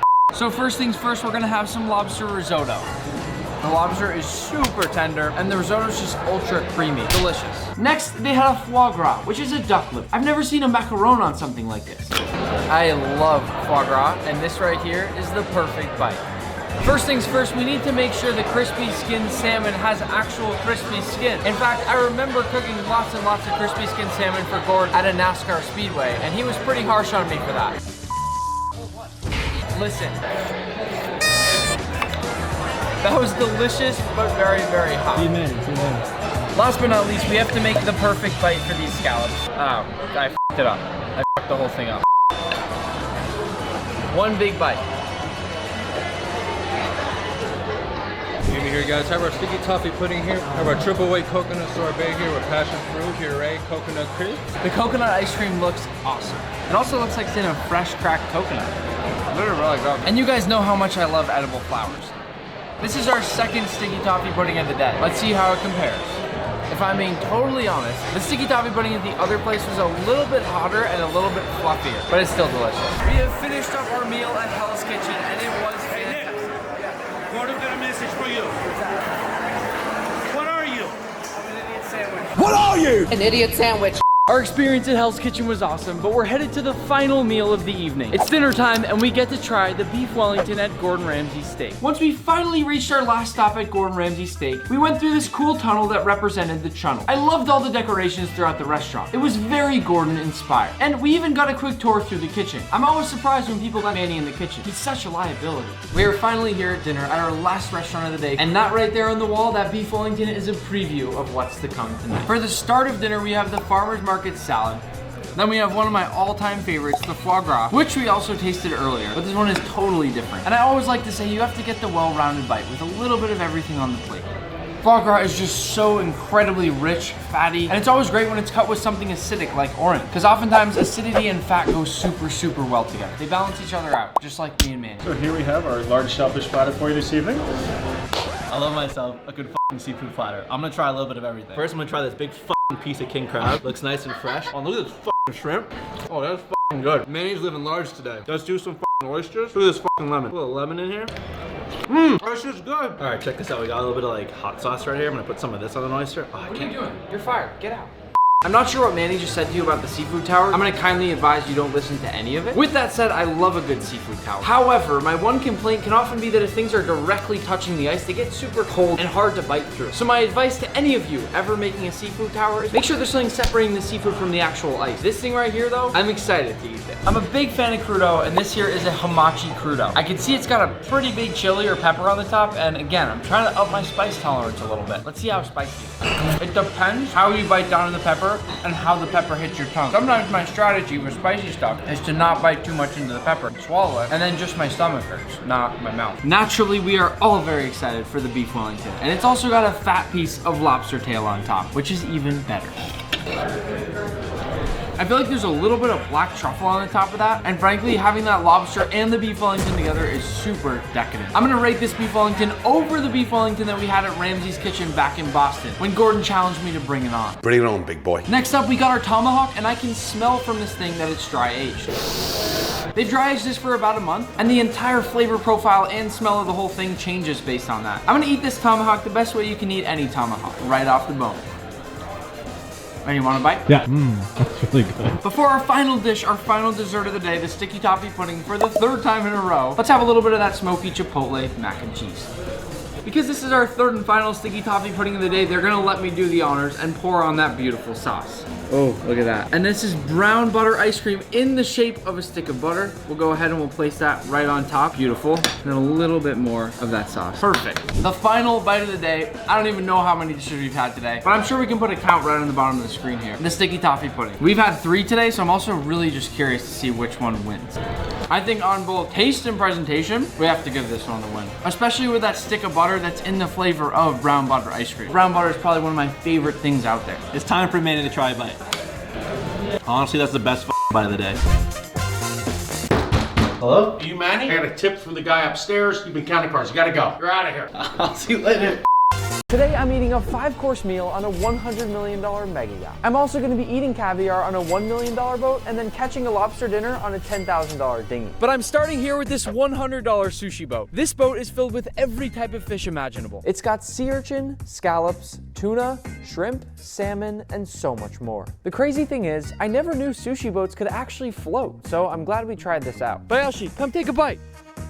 I'm gonna go for some uni, my 2nd favorite food in the world behind a good rotisserie chicken. And we're not even at level 1. Let's head to our first real boat. This is a $10,000 boat that I'll be using to try to catch myself dinner. Well, the boat was actually less than $10,000. I spent the rest of the money dropping 5 lobster traps around this area. This thing rips. Well worth the money. The first trap is right up here. This is, without a question, the hardest I've ever had to work for my dinner. It's empty. But for now, I'm just gonna open up our bait bag and dump out all the extra scraps, then toss in some new bait, tie it back up, then once we've closed and locked it up, back into the ocean it goes. Trap number 2. Oh! We've got our first lobster of the day, but if the lobster's torso is not 3 1/4 inches, we cannot keep it. And this looks dangerously close. Let's check. You hook the front right inside where the eye is, and then go over the back, and damn! As you can see, it's not quite there. This beautiful guy here gets to live another day. Trap number 3, do me proud. It's gonna be a real sad day if I came all the way out here to not catch a thing.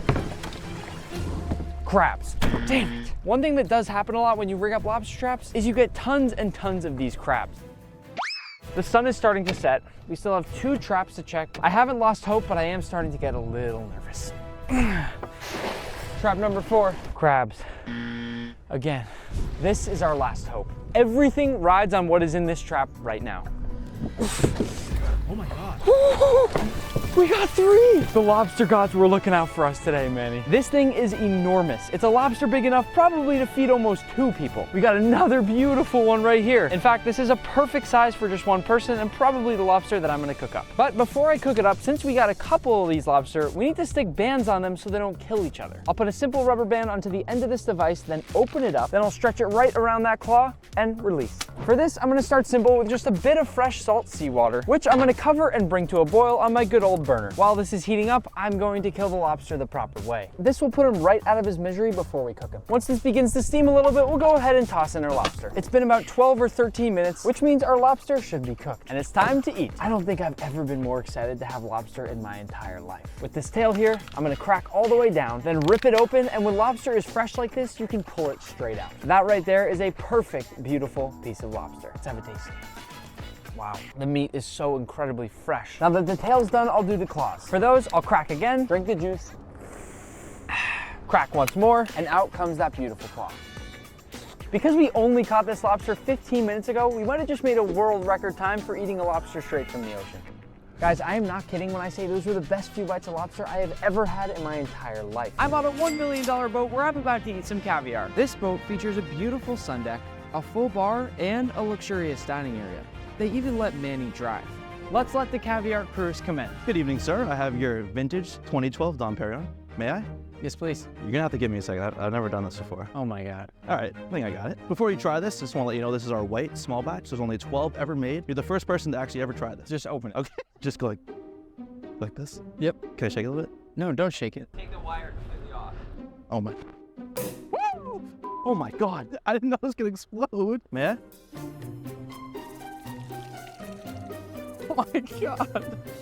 And now the most satisfying part of caviar, opening the tin.